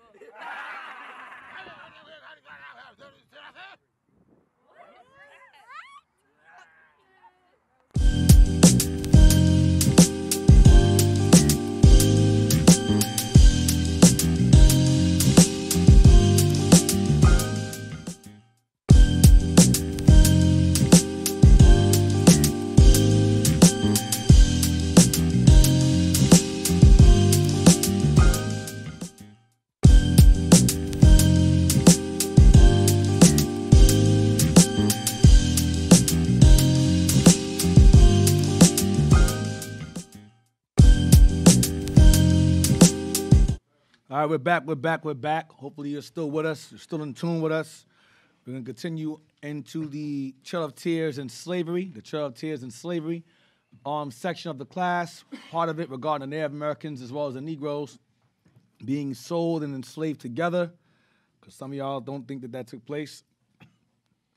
So let's go. Trail of Tears and Slavery. Watch this. The Trail of Tears and Slavery. Despite the willingness of many mixed-blood Indian leaders to imitate Anglo-American culture, the 1830s witnessed the wholesale removal of the civilized tribes from their lands east of the Mississippi River. So even after they were civilized, the ones who gave in to white supremacy, they still lost their land. So they kept slaves in the land, thinking, okay, we keep slaves in the land, we can keep our land, and they still lost the land. Regardless, they cooned out and still lost the land. Sold out, still lost the land. Go ahead. although some Native Americans had already moved to lands west of Louisiana.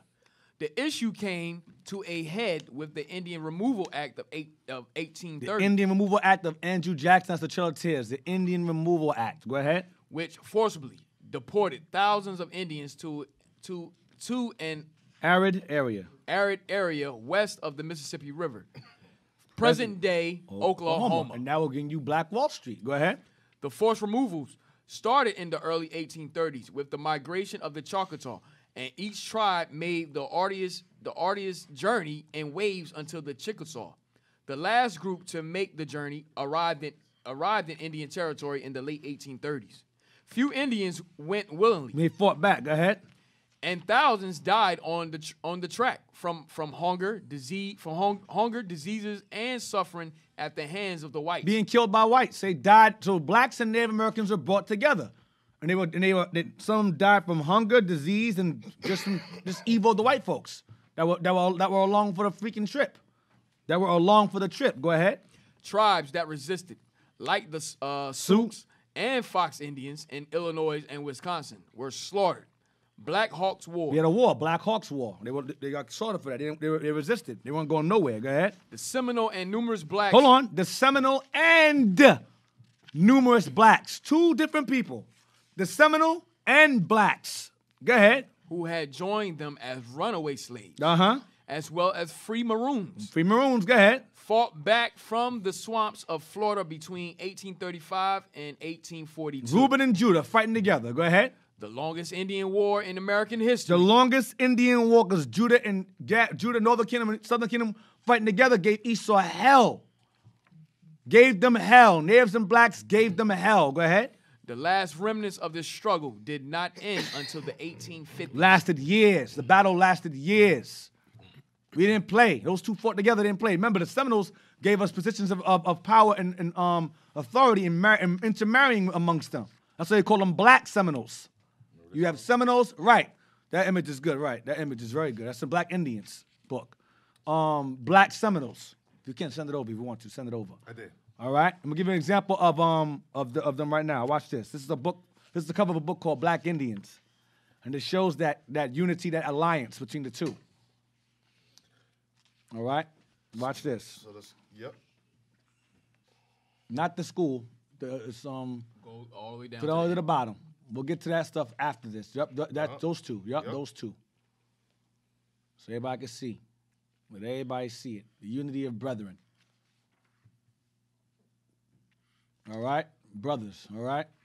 No, they look different. They're not the same people. No, just be quiet, man. Before I thoroughly embarrass you and make you stupid and bring your stupid out before the world. Mm-hmm. You know, stupidity is an art for black people. Artists, they make stupidity an art, I'm telling you. So you see, so they're using. Oh, I'm sorry, Jay. One more, Cat. One more. Just to clarify, understand that Israel had 5 mothers. 2 were heathen, and 3 were heathen, and 2 was Jake's, our forefathers' people. So to say that there's distinguishing differences in features, if you got 5 different mothers, and 2 of them are heathens, 3 are heathens, they're gonna have some difference in features. My wife. We have multiple kids. They have different features among themselves. And that's from 1 woman. Imagine from 5. Go ahead, Kat. Continue. That's 1. So they're saying that there's distinguished between the 2. That's why they're not Israel. So get the second one now. It's showing the native with Judite features. There's that Cherokee, right? The Cherokee picture? Yeah, get the Cherokee that picture. That picture's bad. I like that picture. Get that one.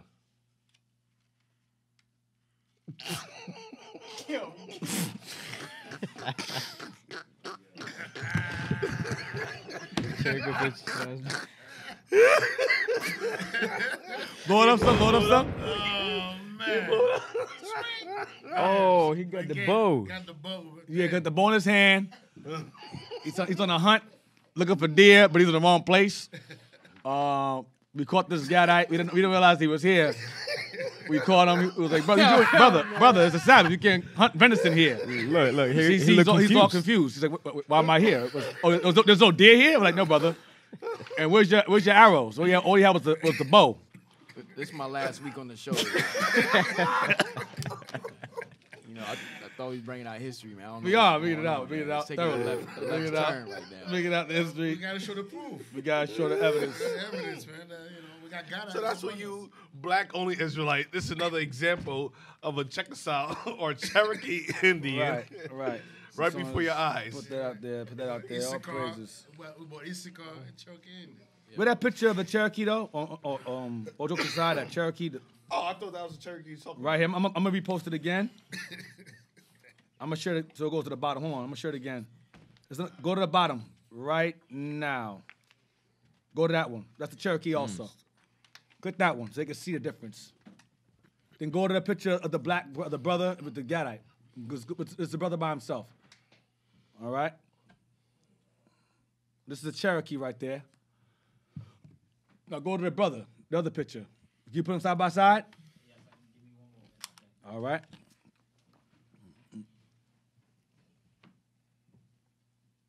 Yep, click that one. This all I want is the brothers. Yeah. Move it over. Matter of fact, have them both up there. That's fine. Leave them both up there. Then yeah, that's good. Then move it over. Move the Cherokee over. Yep, move it. Yeah, that's perfect. Move. Can you blow it up some? Make it bigger, a little bit bigger. The Cherokee on the left hand, on the left. Yeah. I don't need the top. Yeah, there you go. Perfect. Move it over. There we go. Perfect. Now, let's take a look. That's the Cherokee on the left, and the brother on the right. Another one on the right again. You understand? Different features. Different features. It's the same people. Different features. Thank you. Different features. That bomb was necessary. That's fine. That's different features. It's brothers. So all this talk about the phenotype.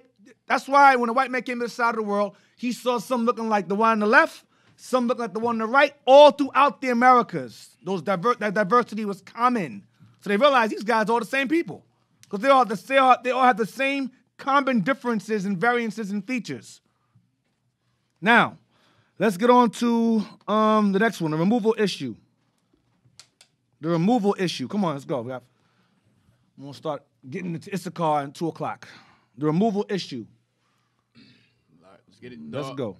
The removal issue brought to head a simmering cultural war between slaveholding Indians who were often of mixed blood and the so-called full blood. So there was beef between fake Indians and real ones. Go ahead, because the fake ones were slaveholders.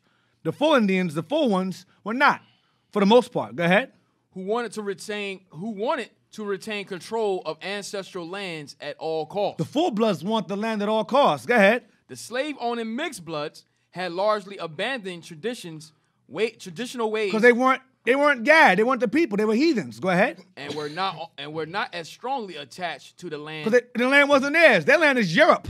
This ain't their land. These is theirs. These are Edomite babies. Go ahead. They famed or held farmed or held as plantations. Many ancestral lands. Many of these slave-owning Indians believed it would be best for the tribes to cooperate. Cooperate. They believed that. Read from your phone. I'll read it again. I'll read it. I got it. Go ahead.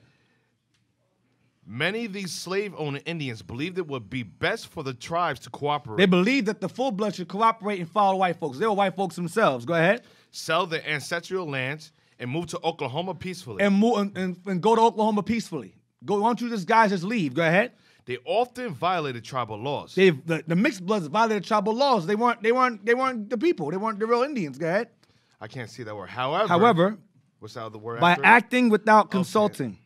However, by acting without consulting the full bloods. So the mixed bloods disrespected the full ones. They didn't listen. They didn't follow counsel with them. Go ahead. This conflict among the Indians were principally about land rather than slavery.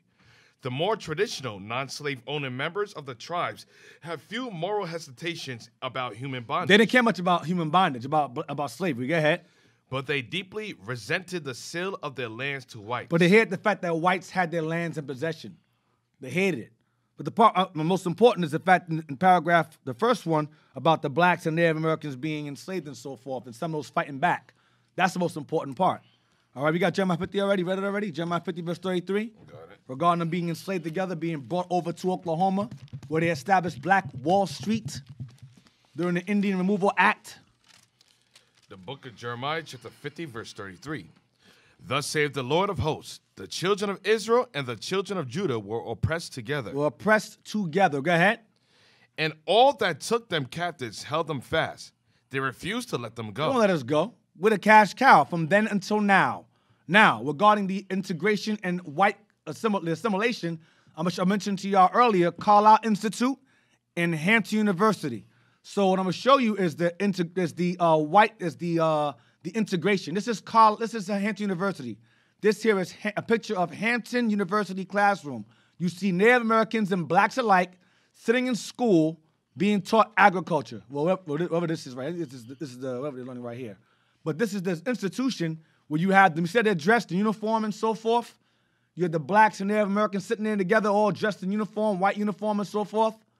This is them being taught agriculture and cultivation, white civilization. That's what they're being taught here, like today. All right, I believe it's an HBCU, Hampton University. I think it is. I think it's an HBCU. I think it's an HBCU, Hampton University. I could be wrong. No, it is. It is, right? It is. A historically black and Native American college. All right? Go on to the next image. You're gonna go, this is Hampton, go to Carlisle. Watch this. Wow. Carlisle Institute. Check this out. This is them in Carlisle Institute. This is the top. This is before conversion on top. Before, blow it up on the top. Let's make that bigger. Bring it down. This is before. They're wearing dresses. See how they look? They're wearing their traditional garb. How they dressed. Let's go to the after. Indian slaves. Destroy. Haircut. White people haircuts. Dressed like Edomites. Damn. See that? That's Carlisle Institute. Go to the next image with the children in front of the big house. Did I send that? It's very pixelated. It's very pixelated? You can't see it. All right, so just bringing in some. But show it again. Just make it, yeah. Right there is good. Can't see the faces. Yeah, that's fine. Right there is good. All right? Go to the next one with the kids. Did I send that with the kids? A bunch of children sitting in front of school? As I mentioned, that the kids who chose to resist in the schooling were buried under the school, because the school was hundreds of miles away from their homelands. I don't think I sent it. Let me send it right now. Hold on. And there's a movie also on the Carlisle Institute. Anytime a Gadite student rebelled, they would cut off their hair as a form of rebellion, because that was very, like I said, they held their hair, like I said, the length of their hair. Yeah, to high standard. Yeah. So anytime there was any type of rebellion, they'll cut off their hair to pretty much, suppress them. Humiliate them, yeah. Carlisle. Hold on. No, not images. Not maps. Here we go. All right, hold on.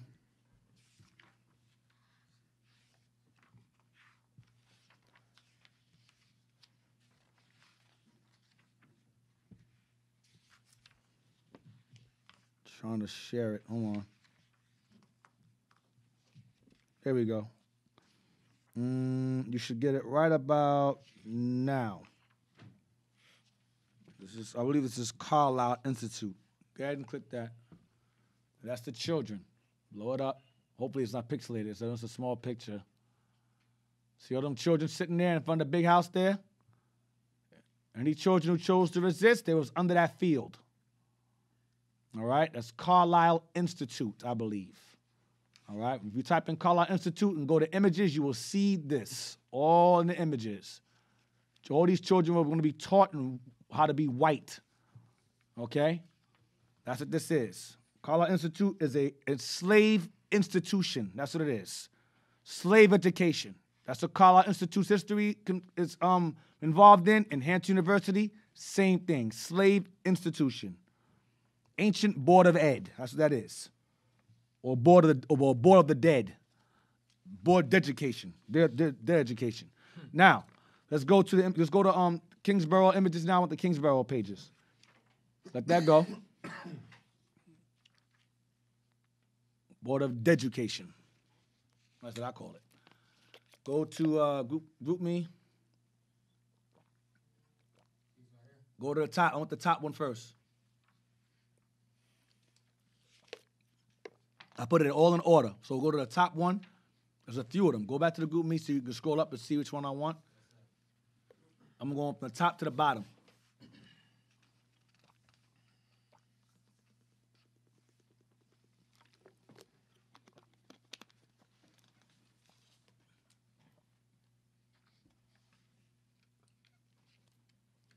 It's all right. I'll be drinking water on the mic. It's all right. Water's good, man. Look. It's all right. Everybody know how good the water is. You got the top one?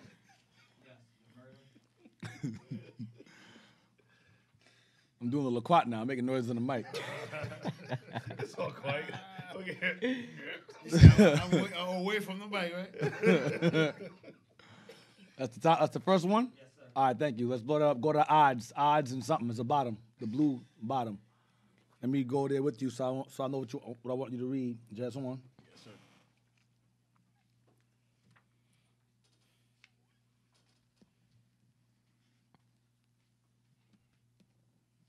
All right, we're going to read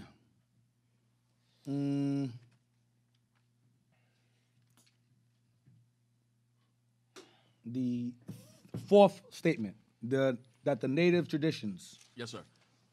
That the native traditions. This is Kingsborough, Lord Kingsborough, who I believe he showed a few parts ago of Captain Gerald in the Library of Congress with the actual book. It's like 3 feet. It's mad big, right? It's a big book, right? Huge. It's massive. And he, did a compilation of historical accounts of the explorers and conquerors regarding the natives and their background that they gave to the explorers and the accounts that they're Israelites. He dedicated his money, his life to bringing this together. So we're reading excerpts from these multi-volumes. It's about a 9-volume book. This is from volume 8, page 176.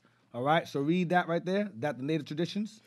That the native traditions of the people of Guatemala, who claimed as being descended from the Toltecas. Remember the Toltecas? So the people of Guatemala claimed to be descended from the Toltecas. Go ahead. Consanguinely. Remember that word, consanguinely. Consanguinity, remember that word we use, a long word? Yeah.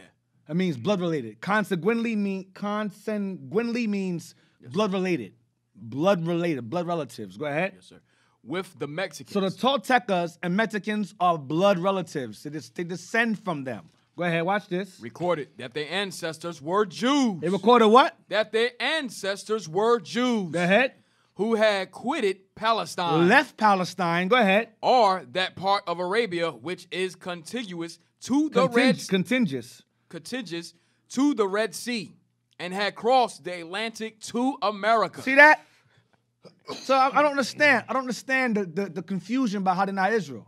When they're telling people where they came from, they told the white man they left Palestine or that part of Arabia, which is contiguous to the Red Sea, which goes back to Ezion-Geber, same place, that same port. And it says, and had crossed the Atlantic to America. They came from the east. Damn. Same thing. Go to the next one. I dropped the bomb. Boom. Right. Thank you. See, I got to pick the right time to do it. It went over their head, Deacon. That's all right. That's all right. Go to the next one. Let's see. Read.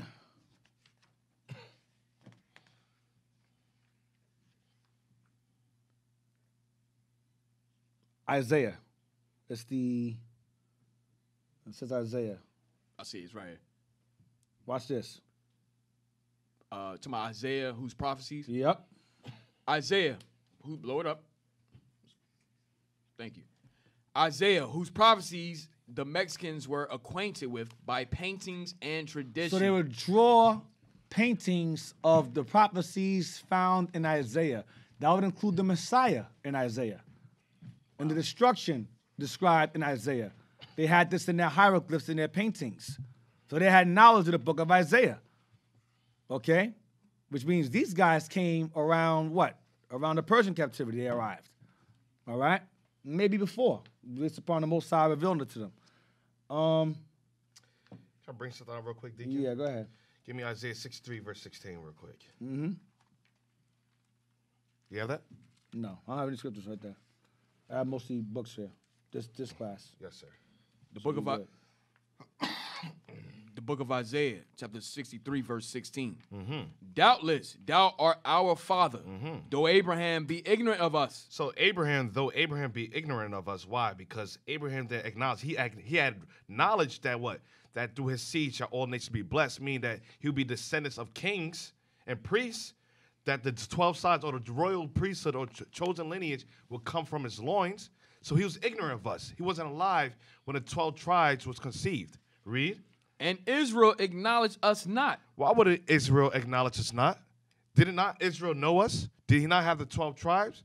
Because through a process of time, throughout history, the features would be, I'll say, what is the word I'm looking for? Diluted. So the ignorant Israel acknowledged us not. Jacob, if he was alive today, he would know that we're his descendants based upon a racial mixture, whether it be through the Persian captivity, we mixed through the Medes, or whether we mixed with the various different nations, Syrians. So Israel recognized us not in terms of our features. Read. Thou, O Lord, art our Father, our Redeemer. Thy name is from everlasting. Read on. O Lord, why hast thou made us to err from thy ways, and harden our heart from thy fear? Return for thy servants' sake the tribes of thy inheritance. It says, return for thy servants' sakes the tribes of thy inheritance. The only way we're going to get the inheritance if all 12 tribes return. So this black-only Israelite says, Jacob acknowledges not. So even Jacob doesn't recognize us throughout racial mixture, throughout the various, like I said, the time periods. If you look at the natives from back then, the time of Solomon, and you look at the Olmecs, the Quinames, what else? The Toltecs, the Quiches, and then you look at the Aztecs, the Mayans, and Incas. It's a differentiation between the two. That's why you have people say that Africans were here prior to the Aztecs, the Mayans, and the Incas because of the features, the tones. Back during that time period, it wasn't really racial mixing with the other nations. But under King Solomon, we were under what? It was all 12 tribes. We haven't yet gone through the Assyrian captivity, the land of the Medes, the land of Nineveh. So the long hair, the stringy hair, the long hair, the smooth hair texture, the native or the Chinese like type of feature. The hair thing is subjective because remember that you had Shem, Ham, and Japheth. Japheth, their hair was like that. So remember, the black man is the father of all things, hair textures and all. So you may have had Israel with fine hair prior to even before mixing. That hair is not something that's only around white people. See, that's the problem with our people. We tend to tie fine hair to white folk. Not all white people. You have nations who are dark with the same kind of hair, like the Samoans, Japheth, the Tahitians, Samoans. That's not something that's uncommon. Every nation on earth, with the exception of the white man, was black, and that hair or hair texture is common. It varies. Wool is the primary, of course. Wool is the original. That's the Heavenly Father's hair, of course. But as time goes on, you had wool, different variations of wool, from real thick and coarse to real fine. It varies. Deacon, remember with one of the soldiers, his baby yesterday. Yeah, right. Real fine, yeah. Right. Even my brother, you look at his baby pictures, his hair, even though my father's Judah, he had real fine hair texture. Me, I had woolly hair when I was born as a baby. I have my baby pictures to prove that I had nice, fine, coarse, nappy, thick, woolly hair. All praises, Cap. And my brother had that fine hair. Just trying to hold it on. Just trying to hold it back. He trying to render evil for evil. One more scripture, Deacon. You don't mind. It's too many? No. Go ahead. You got time. Go ahead. Okay. Revelation 7. So it's showing that when it says Jacob acknowledges not, that's why when you have Christians using Revelation 7 and 9, it says out of all nations. The book of Revelation, chapter 7, verse 9. After this, I beheld, and lo, a great multitude, which no man could number, of all nations, and kindreds, and people, and tongues, stood before the throne, and before the Lamb, clothed with white robes, and palms in their hands. So people will use this scripture and say that this is making reference to all nations on the earth, Chinese, Japanese, Caucasians, East Indians, because it says all nations, all tongues, and all kindreds of the earth stood before the Lamb. Now, verse 14. Now, we already identified this through the previous classes in 2nd Ezra, who that's making reference to. That's making reference to the 12 tribes, the nation of Israel, prior, based upon the, like I said, the 1619 transatlantic slave trade, and prior to that, the conquest of Christopher Columbus, the Inquisition, and the Inquisition, 1400 Inquisition. You had many slave ships that brought the natives as well as the Mayan Indians, the Incas, on slave ships to different territories, scattered throughout the 4 quarters of the earth. So that's why in verse 14 he says this. And I said unto him, Sir, thou knowest. And he said to me, These are they. Wait, verse 13. Yes, sir. And one of the elders answered, saying unto me, What are these which are arrayed in white robes? And whence came they? So even John is questioning. He said, What are these that are clothed in white robes? And whence came they? So this is supposed to be John the Revelator. He's supposed to have knowledge of all these things. Right. But the issue is, he didn't have knowledge of, or he probably had knowledge, but he didn't understand, recognize the distinguish between the northern tribes on this side of the world. Because the eastern hemisphere, they were still amongst us and still retain the same racial features. That's why in Africa, you still have northern tribes, the Yoruba tribes. You have where you have a lot of northern kingdom mixed in. Yeah, Igbo. Yoruba. Yes, and Yoruba. And we teach, I don't know where these brothers are getting this from. We teach that the 12 tribes of Israel, especially the 10 tribes of Israel, were in Africa. We never ever taught that all 10 tribes of Israel are in America, and that's it. We never ever said that. I don't know where that came from. So we cut ourselves. You brothers, man, you make stupidity and art. I'm telling you. We never ever taught that. We know that there's remnants of the 10 tribes all throughout other parts of the world. But the majority of all 12 are here. Remnants of that majority are in Africa and other areas, India, Iraq, Iran. We know this. I don't know what the hell you guys are talking about. I need to really, really sit down and examine Sirach 11 and 7. Understand first, then rebuke. We don't teach that all 10 tribes are all here in America. We never ever taught that. Majority of them are here. Remnants of them are everywhere else. All right, so put my video in your videos, and I don't know what y'all doing. I don't know what's going on. Also, let me just finish that real quick. Yeah, go ahead. Verse 13, real quick. Yeah, go ahead. Verse 13. And one of the elders answered, saying unto me, What are these which are arrayed in white robes, and whence came they? And I said unto him, Sir, thou knowest. So he says, Thou knowest. The issue is, during the time of John the Revelator, what is about 70 AD? No, a little bit before that, right? Like 95 AD. 95 AD. So he says, Thou knowest. So you have northern tribes that retain some of their features on the eastern hemisphere. Now, after, like I said, 95 AD, or after the, like I said, the siege of Jerusalem, you have the other northern tribes that was in Americas that already mixed with the Assyrians that he didn't see. Right. That already mixed with the Assyrians, the Syrians that came over here that mixed with Esau. And then you have the other northern tribes, or even southern tribes that mixed throughout the Indian Ocean slave trade in the 1300s, the 700s, as well as the 1300s, that mixed in with the East Indians that retained some of the Elamites' features. That's why you had someone amongst the Sidis, the Dalits, and so forth. Right. Also, you have China. During the Tang Dynasty, what is the Zheng Dynasty or Tang? Tang Dynasty. Tang, Ming, and whatever dynasty. Yeah. So we even mix amongst, like I said, the Chinese, and we retain their features as well as Vietnam. So in verse 9, it says, Which no man can number of all nations and kindreds and people and tongues before the throne. That's going to the various captivities that Israel was scattered throughout. In verse 14, he says, Sir, thou knowest, and said to me, These are they which came out of great tribulation. What's a great tribulation? Us being scattered throughout the 4 corners, us being scattered throughout East India, us being scattered throughout the Americas, South Americas, Mexico. So proving to you that not all the 12 tribes will retain their pure feature, even though we can produce every feature there is possible to man. So I just wanted to bring that out, Deacon. Right, and also on your point, it was the Tang, Song, and Ming dynasty. Tang, Song, and Ming dynasty. It's Tang or Tong. Yeah. And also to back you up, Cap, Jeremiah 13, verse 9. The book of Jeremiah, chapter 13, verse 9. Mine heritage is unto me as a speckled bird. Right, different colors, different shapes. Right, and some of you even argue that. That's not what that means. They're not different colors. Okay, well, all right, no problem. All Israel just stayed black. There's no waffle skin Negroes anywhere. It's all an illusion. It's all in our heads. Okay. Where we at in my Kingsborough thing? Go to that. You got it up there already? All right, hold on a second. Let me go back there with you. Let me go back there with you. Deacon, the last part we read was Isaiah, whose prophecies. Yes. We're going to go to, give me a second.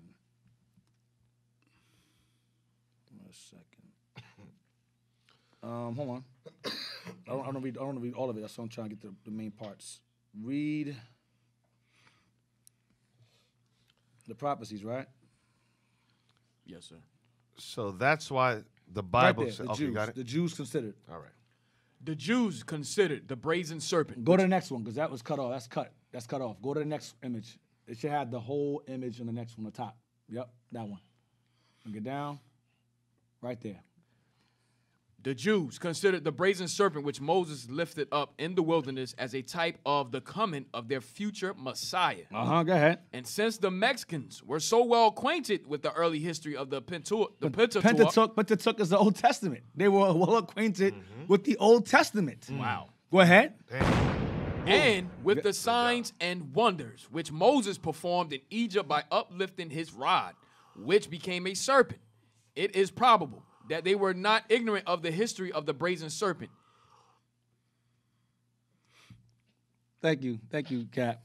Go ahead. And that Quetzalcoatl, which proper name signifies the precious feathered serpent, was so named after the memorable prodigy of the serpent in the wilderness. So Quetzalcoatl is the same symbolism of the serpent that Moses held up in the wilderness. The Messiah, they understood that. Go ahead. The feathers, perhaps alluding to the rabbinical tradition. Right, him in the flight. Go to, let's see. Hold on.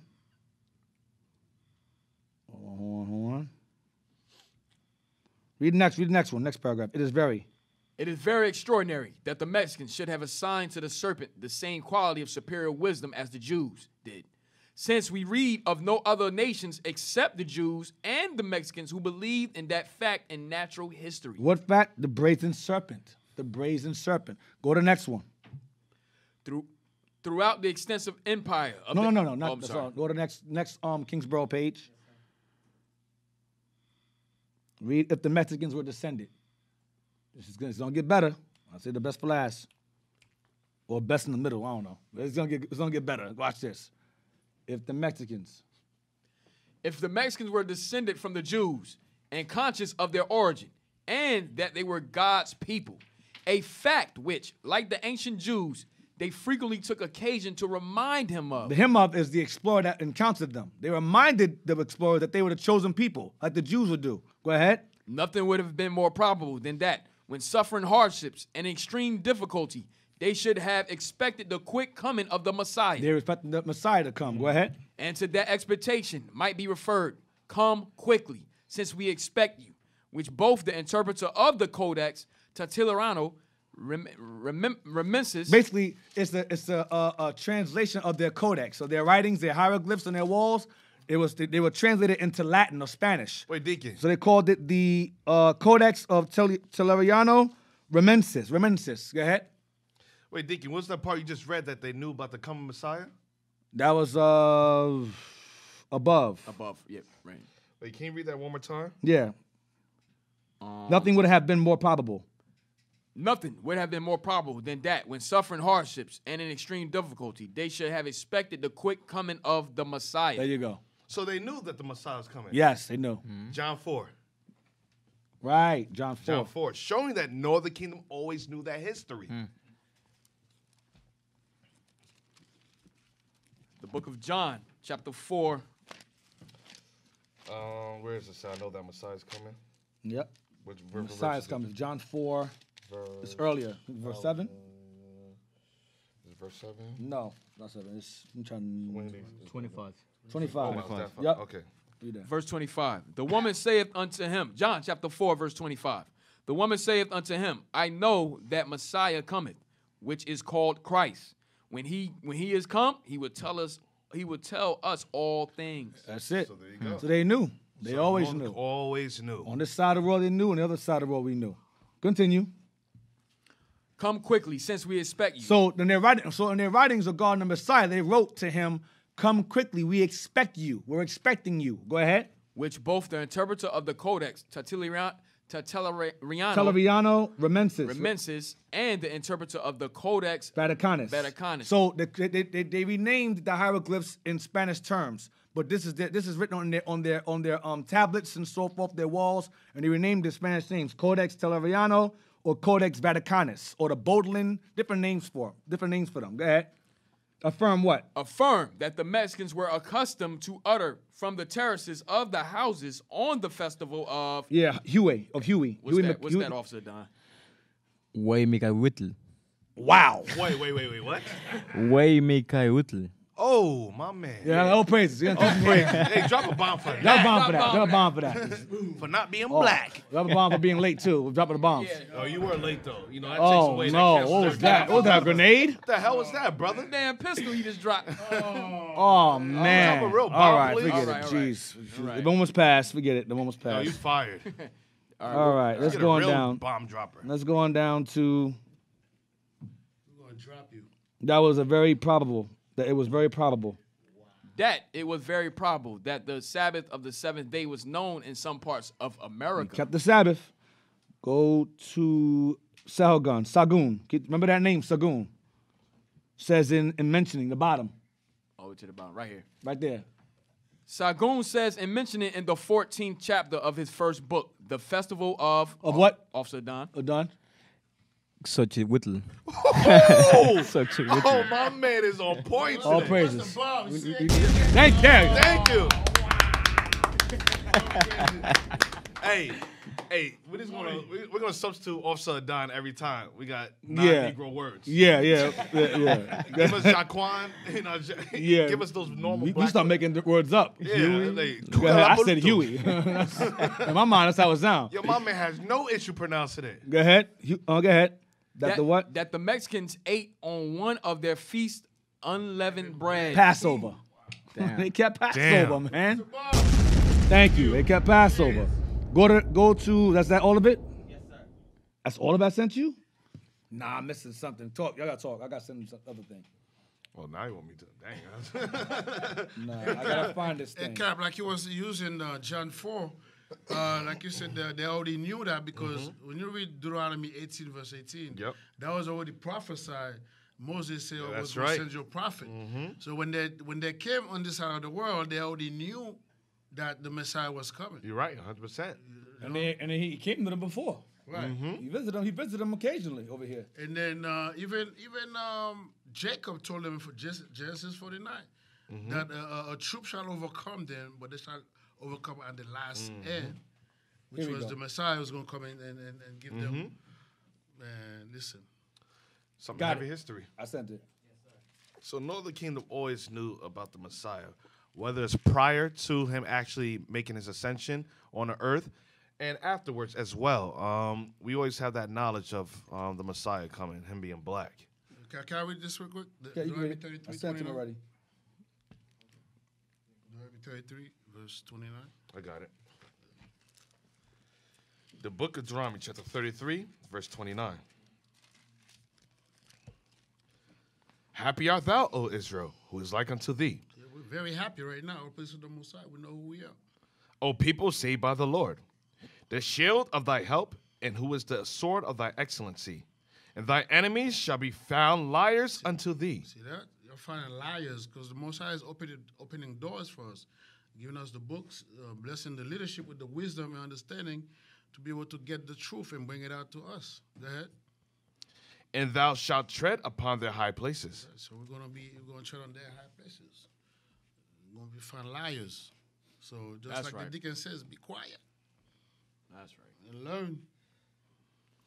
And there's so much history information on the northern tribes being Israel. Sometimes it overwhelms the evidence, historical evidence of Judah being Israel.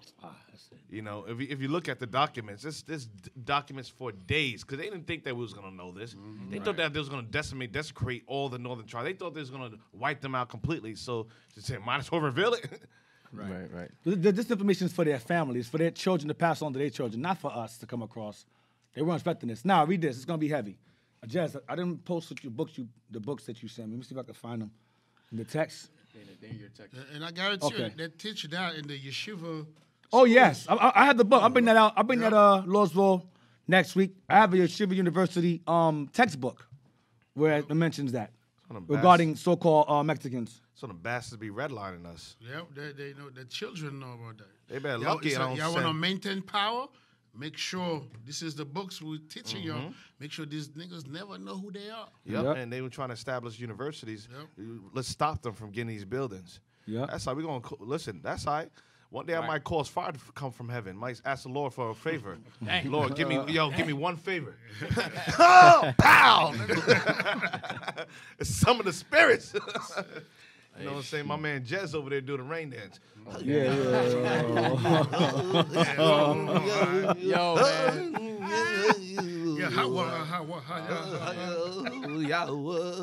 Hey, listen, you blacks and Hispanics, man, believe it or not, you are the Israelites. That's right. Undeniably so. Nobody tell you different. Regardless of all the BS that these Negroes is talking about, look, they don't have no information. We have the information for you. We bringing it out, firsthand, backing it up with the scriptures. They got to counter what we're bringing out. They ain't doing that. Boo. Go ahead. Let's see what I want. Read the top. It's gonna be a beautiful, beautiful thing here. Read this. All right. From blow it up. I can't find it, Jess, because I got the new phone. So I got it. Yeah. You gotta go get an iPhone. From the writings of Kusta himself, as well as from the works of Sargon, previous Lost Tribes info excerpt, notwithstanding, and Turkomata, and the commentary of the anonymous interpreter of the Vatican MS, that the Indians of New Spain did expect a Messiah, whom they even named Mexi. Hold on. Wait. I gotta read it with y'all. Hold on. There you go. We gotta read it again. Hold on now. Hey, hold on. We gotta read it again. Hold on, baby. Hold on, baby. Read from the top. Hold on. Here we go. Hold on, baby. Hold on, upside down. Hold on, baby. Upside down. You gotta get with the program. He don't know what's going on right now. He trying to play cool for the ladies. Don't worry about it. Hold on, upside down. I'm too cool for that, guy. I'm too cool for that. I'm too smart. Hold on. All right. Here we go. Everybody hold it. From the writings of Acosta himself. Acosta is Acosta. I think it's Jose de Acosta. Go ahead. As well as from the works of Sargon. Go ahead. Previous Lost Tribes info excerpt. Previous Lost Tribes info excerpt. Go ahead. Notwithstanding. And Turkomata. Bring it out. And the commentary of the anonymous interpreter of the Vatican MS. That the Indians of New Spain did expect a Messiah, whom they even named Mexi. We named Mexi. But listen. There's more. It gets better. Next paragraph. Read the next paragraph. Watch. The following passage, translated from the second section of the seventh chapter of the third book of Garcias. Right. Garcia's the guy that said in the other book that they claim to be descended from the tribe of Issachar. Remember that guy, Garcia. Go ahead. Watch this. Origin of the Indians. That's his book. Go ahead. Shows that the attention of that learned writer had been drawn to this coincidence. In New Spain, the word Mexico. Hold on. In New Spain, the word Mexico. Not Mex with an X. Mexico with an S. Here it goes. The X is the Spanish. The S is the proper term. Mexico. Go ahead. Watch this. Is found, which, as Brother Stephen de Salakar remarked, is Hebrew. So Mexico is Hebrew. Oh, gosh, make it stop. Mexico is Hebrew. Watch this. Continue. Watch this. And is therefore introduced in the second Psalm and signifies his anointed. Oh, Psalms 2. Make it stop. Psalms 2, the anointed. Mexico means anointed. Watch this. Make it stop. Hold on. Hold on. Go ahead. Since the leader who conducted those who peopled Mexico was named Messi. So the people who peopled the land, his name was Messi. Go ahead. Watch this. Or, as others write, Mexi. As in the Spanish term, Mexi with an X. Go ahead. And the city and nation were afterward called after him. So the one who founded Mexico, his leader's name was Messi. So the land and people are named after him. Messi. Watch this. Or Messiah. Watch this. In the same way, as we see that many cities, provinces, and nations have been named after those who peopled or founded them. Like Olmecs, Jalanka, same place. Go ahead. Or to whom they owed their origin, as we shall presently point out. The word Messi shall be noted as being really Hebrew. Watch this. And it agrees surprisingly with the name of the chief head or captain of the Mexicans. Watch this. Watch this. Give it to me. Lost. What? What? Next. I got overexcited. Oh, man. I'm sorry. Edit that out. It's too much info. It's live now. Too late. Yeah, edit it out. Lost Tribe. That was also Don, by the way. Oh, no. Okay. Go ahead. Lost Tribe what? Lost Tribes info note. According to modern Jewish interpretation, Watch. the word messy may bear relationship to the word Mashiach. So Mexicans means the Messiahs. Damn. Mexico means the Messiahs. The saviors. The saviors. That's what Mexico means. Come on, drop it, The anointed ones. The anointed ones. That's bad. That was bad, man. Read the next one. Read the next one. Read the next paragraph. Watch this. There's more. Sagun alluded in the set speeches of congratulations, which they addressed to each other on the births of their children. Watch this. To the possibility of the Messiahs, being born in their days and being of their race. The Messiah's their race. Yo, all them yayas, y'all better get mad. I don't care. Just get mad. Yeah, get mad, man. That's it. That's it. Go on the next one. Next one I said another one. Oh, praise to the Most High. I see blood all over the I can't take it anymore. We got to end the show right there. D, that's too much information coming out, D. Yeah, go to the next one. Go to the bottom. Many customs of the Mexicans. Go down to the next one. That's more. Yeah. Watch this. Many customs. Repent, yayas. Many customs of the Mexicans. There's still time. Right there. It's still not going to repent after all this. I don't care. They're just going to die here. We're not coming from the aim. We're waiting for Northern Kingdom now. Right. Lo, we go to the Gentiles. Oh, damn.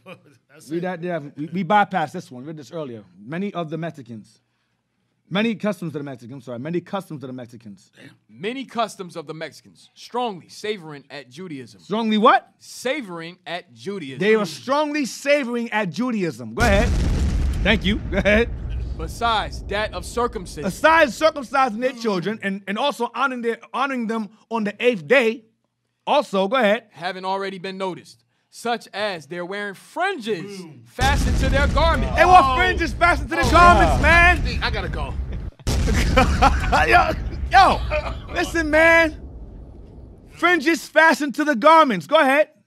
Practicing frequent ablutions. That's the sacrifices. Go ahead. Attending constantly public places of worship. They had synagogues, temples. Go ahead. To which they were summoned by the blowing of horns. Remember Deuteronomy 33? Oh, Lord. Make it stop. Deuteronomy 33, blowing horns. They were summoned Zebulon over. No more, please. No more. Go ahead. No more. As the Jews are to the synagogues. See? They're synagogues. Watch this. Anointing themselves with oils. Anointing themselves with oils, olive oils. Go ahead. Watch this. Addressing each other with the appellation of brother or and sister. Ain't that what we do here? Oh, Shalom, Lord. brother. Shalom, sister. Aquath. Ain't that what we do? Go ahead. Their priests allowing their hair to grow long, like the Nazarites. They wore their hair long. They had Nazarite vows. Go ahead. Though some were punctured. Some were tonsured. They were tied up. Go ahead. They're frequently doing penance, strewing dust on their heads, and blackening themselves with ashes as a sign of mortification. Of mourning. Go ahead. And eating earth. Uh-huh. Isaiah 49:23. At the festival of what now? Adon. Tezcatlipoca. He's smooth with it too. Smooth. All right. Yeah, he's single. He's still single. Yeah. You understand? So again, the term Mexicans is Mexicans or Mexico, as in Messiahs. That's what it means. Anointed, the anointed ones. That's what it means. Because they were expecting, because their leader or their founder of the land was named Messiah or Messiah or Mashi or Messiah, Mashiach, and his children, descendants are called Messiahs. Same thing. Anointed. The anointed. That's what I mean, anointed. So we got more. I got more time. No, Deacon, more. Let's end it on that. I got more time. No, seriously, D. Let's just end it on that. That's too much. Nah, I gotta hit the band straight, man. I gotta touch it. I gotta tap it.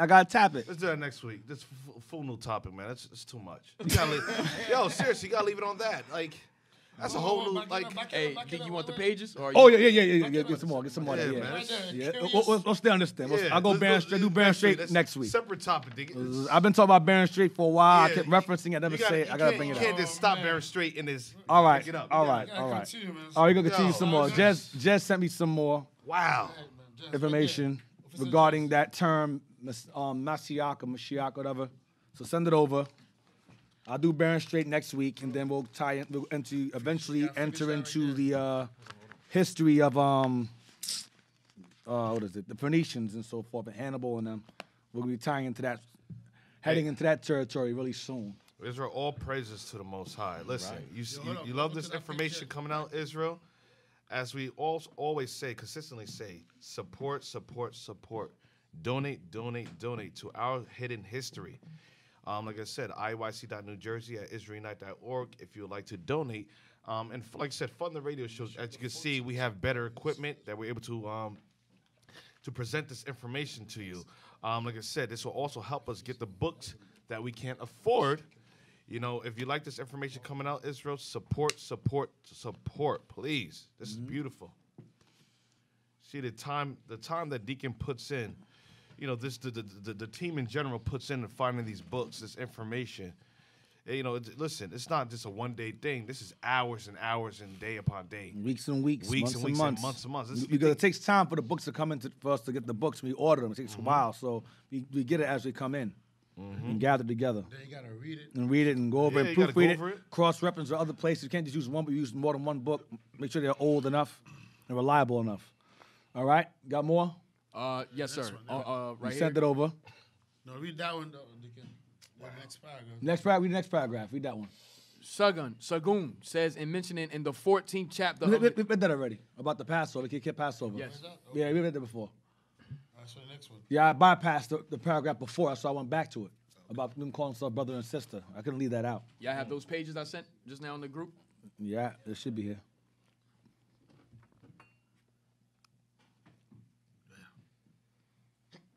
Right there. That's it. Those, Yep, those click 2 that. pages. Get the first one. Why you skip? See the top of the page that says Quetzalcoatl on the top? Yeah, 79 first, right? Yeah, that's the top one, so it got to be that one. Also, any of you brothers and sisters that are friends in the reservations, send in those classes. Yeah. Let them know. You know, a lot of our brothers on reservations don't like the Bible too much, so we figure if we present the secular information to them first, and then you can will them in with the Bible as you go, as they go along. You know, share these videos with them. Yep, you know? go to the different Facebook page. Powwows, share. Share. Let's get this out. All right. So this is a book from the 1870s. 1870s. Wow. So we fresh out of heavy bondage, so to speak. Y'all got this? I don't think none of us have it. Yo, none of us have it? No, sir. Oh. I mean, yeah, no, sir. Do we have it? I don't have it, right? We don't have this yet. All right. We'll be getting it soon. You got it? I just ordered it. Yo, how you go? Did you tell any of us? I've been putting it He put it up. We can't keep up. So many books rotating through the circle. You're gonna get it. I gotta read. All right, send it to us afterwards. We're gonna get it. All right. Go Quetzalcoatl. Go up. Where's the highlight? To the highlighter part. They called the morning star after Quetzalcoatl. They call who? The morning star after Quetzalcoatl. The sun. Go ahead. They say he took this name on occasion of his disappearance. And he took he took this name. He called himself the Morning Star. Let's get that real quick. Revelation 22. I think that's Revelation 22. Yes, sir. 22:16, right? Mm-hmm. Yes, sir. Revelation chapter 22, verse 16. I, Jesus, has sent my angel to testify unto you these things in the churches. I am the root and offspring of David, and a bright and morning star. So he told the brothers on this side of the world, he is the bright and morning star. So they called him the morning star. Because he left them with that. He said, listen, I'm the morning star. He told them who he was. And they claimed they claimed what? Descent from him. They're the same race. So when he came over here, he said, oh, that's our brother. They knew who it was. Let's go back. Read it again from the top. And that's back to that Deuteronomy 18:18. Yep, same thing. Yep. Deuteronomy 18:18. Acts 3, yep. Read again. They called the morning star after Quetzalcoatl. They say he took this name on occasion of his disappearance. When he left. Go ahead. With respect to the appellation of Mexi, or What's that word, Adon? Mesetl. Mesetl, go ahead. Mesetl. He told me he says it properly in the bomb. Go ahead. Mesetl, go ahead. The other name by which Quetzalcoatl was known among the Mexicans. Now they called him that also because it's the same title for the same thing. He's a savior, anointed one. So he had the same title. Go ahead. It is very remarkable that it is precisely the same as the Hebrew word which signifies the anointed. Which goes upon Psalms 2, which goes back to Psalms 2 and Acts 4, 25 and 26. Same thing. Next one. Next page. Next page. The only problem we got with Officer Adon, he can say white rice. White rice? Oh, man. I don't know what you're talking about right now. Go ahead. What do you have to say about all this information coming out? White rice. And it's crazy. Yeah, you're right, man. Yeah. Nah, I'm joking. Nah, what I be telling like brothers recently, like a lot of this history, it's known amongst, let's say, Northern Kingdom down south, but they made it seem like a fairy tale, just like they made it seem with the Bible. So every time we hear about these stories, like ancient stories from like this side of the earth, we think they're like fairy tales, fantasies, and so forth, right? But that's because we never really got the true understanding of it. But now it's coming out.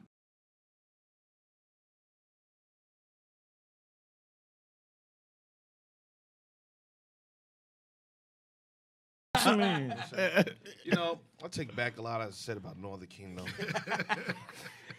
Hopefully you guys could, you know, forgive me 70 times 7 as the scripture says. Yo. You got Levi. You got Levi asking for forgiveness. We brothers in Northern Kingdom. We brothers, man. Judah and Israel's brothers. You know that? Yeah, but it's already done in the book anyways. All praise to the Most High. Bring it here, man. Guy was full of BS, man. You gonna mock him as soon as the show ends. Yep. All right. Go to the next one. Read the next one. Oh, man. All right. They say that. They say that Quetzalcoatl, whilst in this mortal life, wore long robes. He wore, hold on. He wore long robes. So he spent time with them. He wore long robes. Go ahead. Reaching to the feet. Down. Oh, we got to read that out the Bible now. We got to read that out the Bible. Down to the foot. Revelation, you know I want.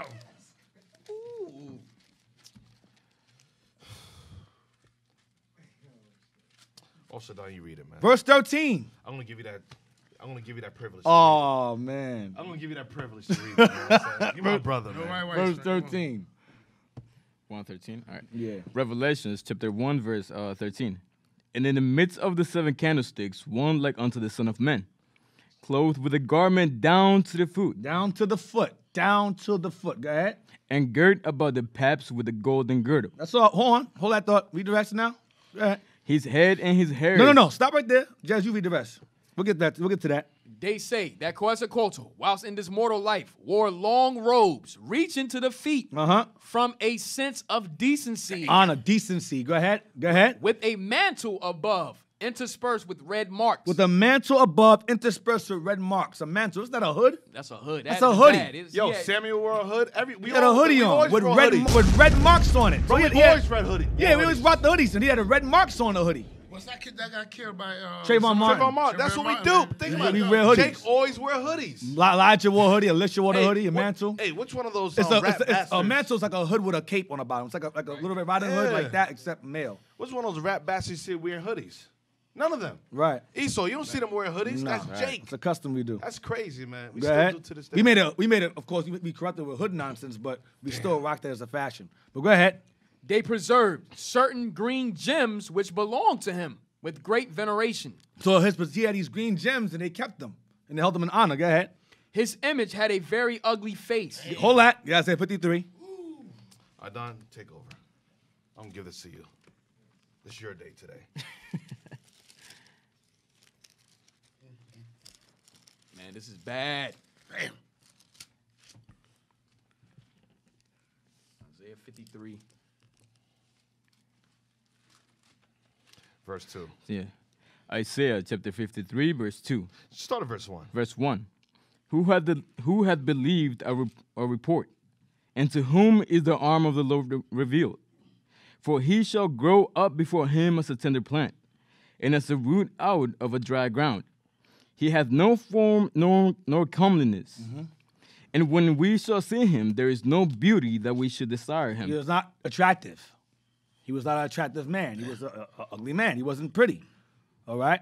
Because if he was handsome and beautiful, he'd be more appealing based upon how he looked rather than what he was saying. So he came down here, now looking the way he looks. All right? So let's go back. Oh, we ain't finished the last Yeah, the last part. We're gonna read past the highlights. I think it's crazy. You should highlight the whole thing. We'll read the rest of it. Go ahead, continue. They preserved certain green. They preserved certain green gems which belonged to him with great veneration. His image had a very ugly face, a large head, and a thick beard. A large head and a thick beard. One thing says he had a white fluffy beard, right? What was that at? Yes. Officer Don. You got that one? Where it says he had a white fluffy beard. They gave him a certain name. Which one was the Mayans? Yeah, in a wiki. Yeah. Yeah. Go to that one. Put that up. Send that to them also. We're gonna get real quick the Mayans account of what kind of hair he had. Then we're gonna read Revelation 1:14 and see if it correlates. Then go back to this. And then read 1 and 1. So you know exactly. Oh yeah, we're going to 1 We'll go to 1 Yep. Yeah. Boom. Come on, man. What's the bomb, man? Drop the bomb. Not yet. You got the bomb after. Drop a bomb. No. Just for no reason? On the box, said, man, let's drop one. Drop one, man. Damn. Just for the awkward silence, drop a bomb. Yeah. No silence, man. Listen, no peace unto the you guys wicked. try to reach out to us and trying to why they not answering Don't give the him phone? no peace. Because we in the vote right now. We Right. in the vote. Trying to get, study. We ain't got time, man. We're gonna eventually just open up for phone calls. Eventually, if you come with something retarded, we're gonna just hang up on you And we gonna laugh you to immediately and scorn. laugh you to scorn as we pause mute your voice. Then we're gonna mock you afterwards. And yeah, That's pretty how much. we do up here. That's what I do.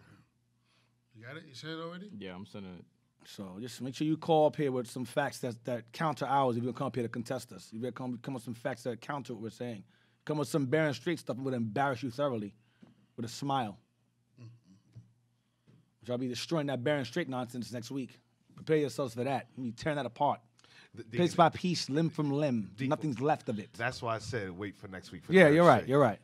You don't want to rush Do that. a whole class destroying it. Damn. Yeah.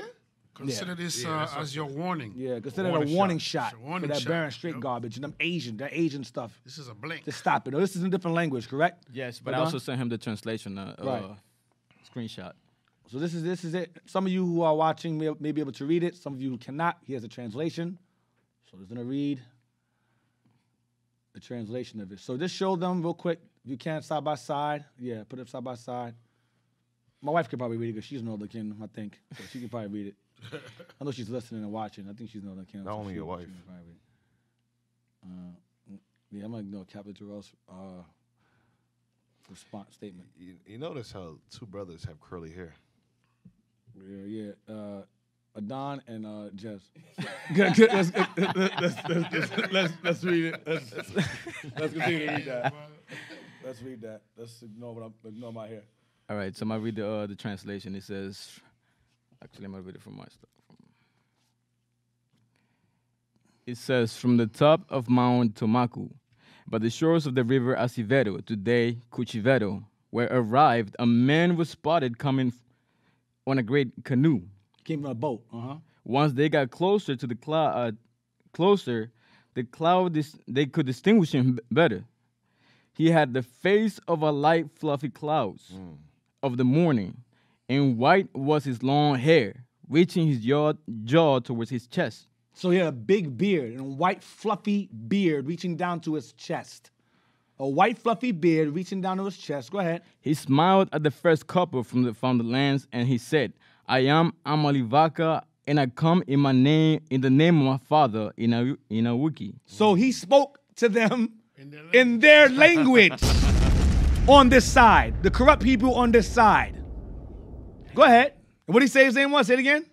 It says, I am Amalivaka. That's his and name, I come yeah. in the name of my father, Inawiki. Inawiki, his father, Heavenly Father, Inawiki. Is that it? I gotta get the rest of it, so that's why I just All right. left it at that. So the white, fluffy beard part, Revelation 1, and verse 1, then we can jump to verse 13. Verse 14. White, fluffy beard like the morning clouds, down to his chest, from his jaw down to his chest. Revelation chapter 1, verse 1. Verse 1. the revelation of Jesus Christ, which God gave unto him to show unto his servants things which must surely come to pass. And he sent and signified it by his angel unto his servant John. Jump to verse 14 now, regarding the white fluffy beard. Where do you get that from? Verse 14. His head and his hairs were white like wool. White and fluffy like wool. Go ahead. As white as snow. As white as snow, as clouds. White as snow. Go ahead. And his eyes were as a flame of fire. As a flame of fire, I mean red. Go ahead. And his feet unto like fine brass. Brown, like the natives on this side of the world. That's what they say of their race. Go ahead. As if they burn in a furnace. Very dark, like Atahualpa, them images we showed y'all last week of all the Inca kings and natives. Go ahead. And his voice as the sounds of many waters. He spoke very, very loud. Now, go to what we have next. Oh, go back to that again. Go back to this again, Jazz, on what you have. Yes, sir. They placed it in a recumbent posture, covered up with mantles, and they say they placed it, meaning the gems, I believe, into a mantle, wrapped in a mantle. Go ahead. And they say that they did so as a token that he had again to return. He would come back. They did it in honor of him returning. Go ahead. And to reign over them. And to what? And to reign over them. To reign over us. Go ahead. And that out of respect to his great majesty, it was proper that his image should be covered up. So we drew him. In honor of him, we would cover the image up. So we had a depiction of him drawn. We drew a picture of him. Go ahead. And that they placed it in a recumbent posture to denote his absence. Like one who reposes, who lays himself down on his side to sleep. And that awakening from the sleep of absence, he would rouse himself up to reign. He would what? He would rouse himself up to reign. Who shall rouse him up? Shall rouse himself up to reign. I mean, he will come, he will return. Go ahead. The inhabitants of Yucatan venerated and revered this God. The inhabitants of what? The inhabitants of Yucatan venerated and revered this God. No, Yucatan. Yucatan venerated and revered this God, Quetzalcoatl. And called him what? And named him Kukulkan. It's another name for him also. Go ahead.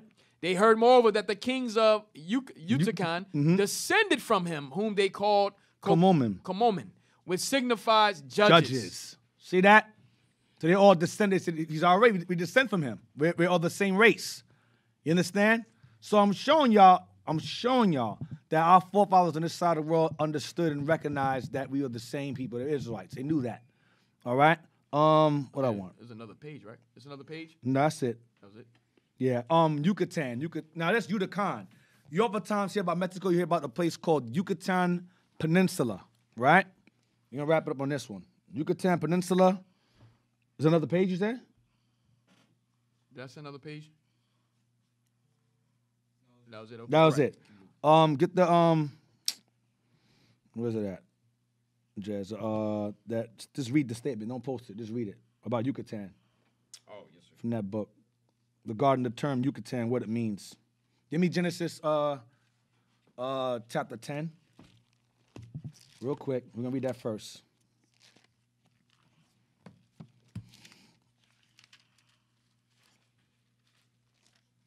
Genesis 10, and I want,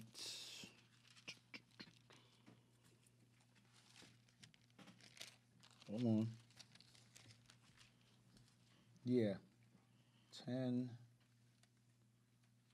and verse 21, 22, I want 22. No, 21. Hold on. Hold that thought. You got it, Jess? Yes, sir. But we read that. Then you that first. We're not gonna post it. We're gonna get the book first. We have other sources that substantiate, but we're gonna read this first. Just read from your phone for now, and we'll post it up, Lord's will, next week or another time, if I remember. Not that it matters. Yucatan, a republic of Central America. It's the Republic of Central America, Yucatan Peninsula. Situated in the Mexican Isthmus. Go ahead. Some derive Yucatan. Many actually we've come across, found Yucatan. Go ahead. Or Yucatan. Or Yucatan. Watch this. From Joktan. Go ahead. Son of Heber. Why would natives name their land after a son of Eber? Because the sons of Eber would make them Hebrews, would it not? Yep. So, Genesis 10, please. Verse 21. Genesis chapter 10, verse 21. Unto Shem also, the father of all the children of Eber, the brother of Japheth, the elder. So Shem is the father of all the children of Eber. Children of Eber. Or Hebrews. Go ahead, jump to 22. Verse 22. The children of Shem, Elam, and Asher, and Arphaxad, and Lud, and Aram. And the children of Aram, Uz, and Hul, and Gether, and Mash. Come on, 24. Verse 24. And Arphaxad begat Salah, and Salah begat Eber. We got Eber. Watch your Hebrew. Go ahead, watch this. And unto Eber were born 2 sons. Unto Eber were born 2 sons. Go ahead. The name of one was Peleg. Peleg means divided. That's the line we come from. The chosen come from. Abraham comes from Peleg. Go ahead. For in his days was the earth divided. Right, it means divided. Watch this. And his brother's name was Joktan. Yucatan. Joktan. Brother's name was Joktan. Wow. The brother of what? The brother of Peleg, son of Eber. They named the land after him. In Hebrew. A brother of Eber, brother of Eber. Son of Eber. Second son of Eber. All right? So we're going to end it on that. Hope you got some understanding. Shout outs to the IT. They did an excellent job today. Just cut down the bombs, man. It's mad bombs today, man. A lot of bombs, but they did an excellent job. My man was destroying cities. Destroying bombs. Yeah, damn. Also, shout outs to sisters, man, for the breakfast. It was excellent. All praises. Shout outs to the wife as well, who helped assisted as well. Thanks, babe, for the breakfast. It was excellent. Sisters as well. Who else? Cap, come on, man. You reading the live chat? No, I was looking at information. Oh, okay. Damn. Yeah. Preparing already. Go ahead. Yes. All praises to the Most High for our Hidden History show. Like I said, you guys, I definitely enjoy the show every week, even though we're part of the show. I enjoy the show as a spectator. Let's give the Deacon a round of applause. Excellent class, Deacon. We appreciate all the work that the Most High has employed you to do. We ask and pray you stay in spirit to keep up these great classes. Also, let's give a round of applause to the Most High for bringing this information out. Without the Most High, we would not be able to find these books. So at the end of the day, the Most High gets the glory because it's Him that's working through us. We're just vessels. Right. Also, like I said, shout out to everybody online. Like it says, make sure you share this information. Also, donate to the Booster Club, like I said, to get us to the 4 corners of the earth. So once the borders open, you already know we're about to push this truth to new levels. That's right. So IUIC.fundraiser@israelunite.org. Once again, IUIC.fundraiser@israelunite.org. If you want to donate to the Booster Club, help support the troops and the truth. Also, in addition, if you'd like to help assist us in obtaining some of these books that are hard to get, as well as supporting us in terms of our equipment upgrade so we could present the show uninterrupted, please donate to IUIC.New Jersey. Under the description box, place Our Hidden History Show for donation. Like I said, there's a lot more books that we like to get, but unfortunately, our pockets don't run deep like that. So, you could write in it. Also, I need a couple books. I'm behind on a couple books. Gosh, man. So you can write Captain Joel in it, and this says courtesy charity to my charity. Charity. So charitable offerings to Captain Joel. So I can get a couple of books. Some things Deacon Athan has and Officer Jez have that I can't get at the moment because of finances, and Deacon Jez don't want to buy me the book. So that's okay. But all praise to the Most High. Hey, all praise Officer Don. Yes, sir. All praise to the Most High. Yeah, man. Man, he cold. Thanks for the words, man. Thanks for the translations. Thanks for the translations. He's still single. Oh, gosh. Hey, put the camera on my man right here. My man's, man. Know what I'm saying? Hey, contact Captain Joel. All right, sisters? Oh, you better come with it, too. You know what I'm saying? And make sure my brother get hooked up. Look, righteous. Yo, put the camera on my man right here. Look, like trying to fix himself up. Trying to get the swag right. All right. You know what I'm saying? Yo, poke out the chest real quick. You gotta get my right angle though. Yeah, he's learning. He's learning. Get the right angle. My man, Officer Don. He's single. He got his own place. Got a good job. And he's Mexico. Latarino. Oh, man. Anointed. And you know how to cook white rice? Oh, man. All praise to the Most High. Till next time, our Hidden History show. All praise to the Most High. See you next time. Shalom. God bless y'all.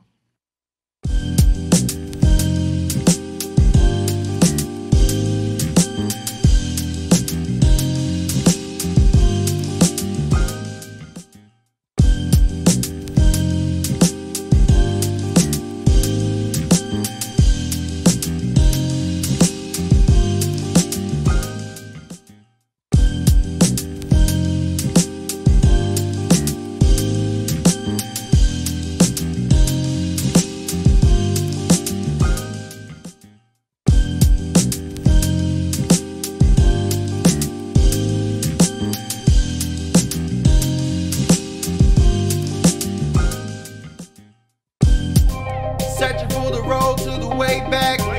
We don't know our fathers going way back. Do you know it? Do you know it? Oh yeah. Oh yeah, yeah, yeah, yeah. We the chosen people, you say no way. Enemies are teaching you the wrong way. Do you know it? Do you know it? Oh yeah. Oh yeah, yeah, yeah, yeah. Do you know it? History, yeah. Do you know it? Do you know it? Oh yeah. Oh yeah, yeah, yeah, yeah. Do you know it? History, yeah. Do you know it? Do you know it? Oh yeah. Oh yeah, yeah, yeah, yeah.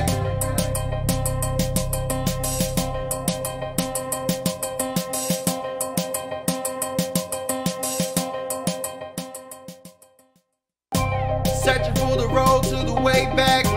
We don't know our fathers going way back. Do you know it? Do you know it? Oh yeah. Oh yeah, yeah, yeah, yeah. We the chosen people, you say no way.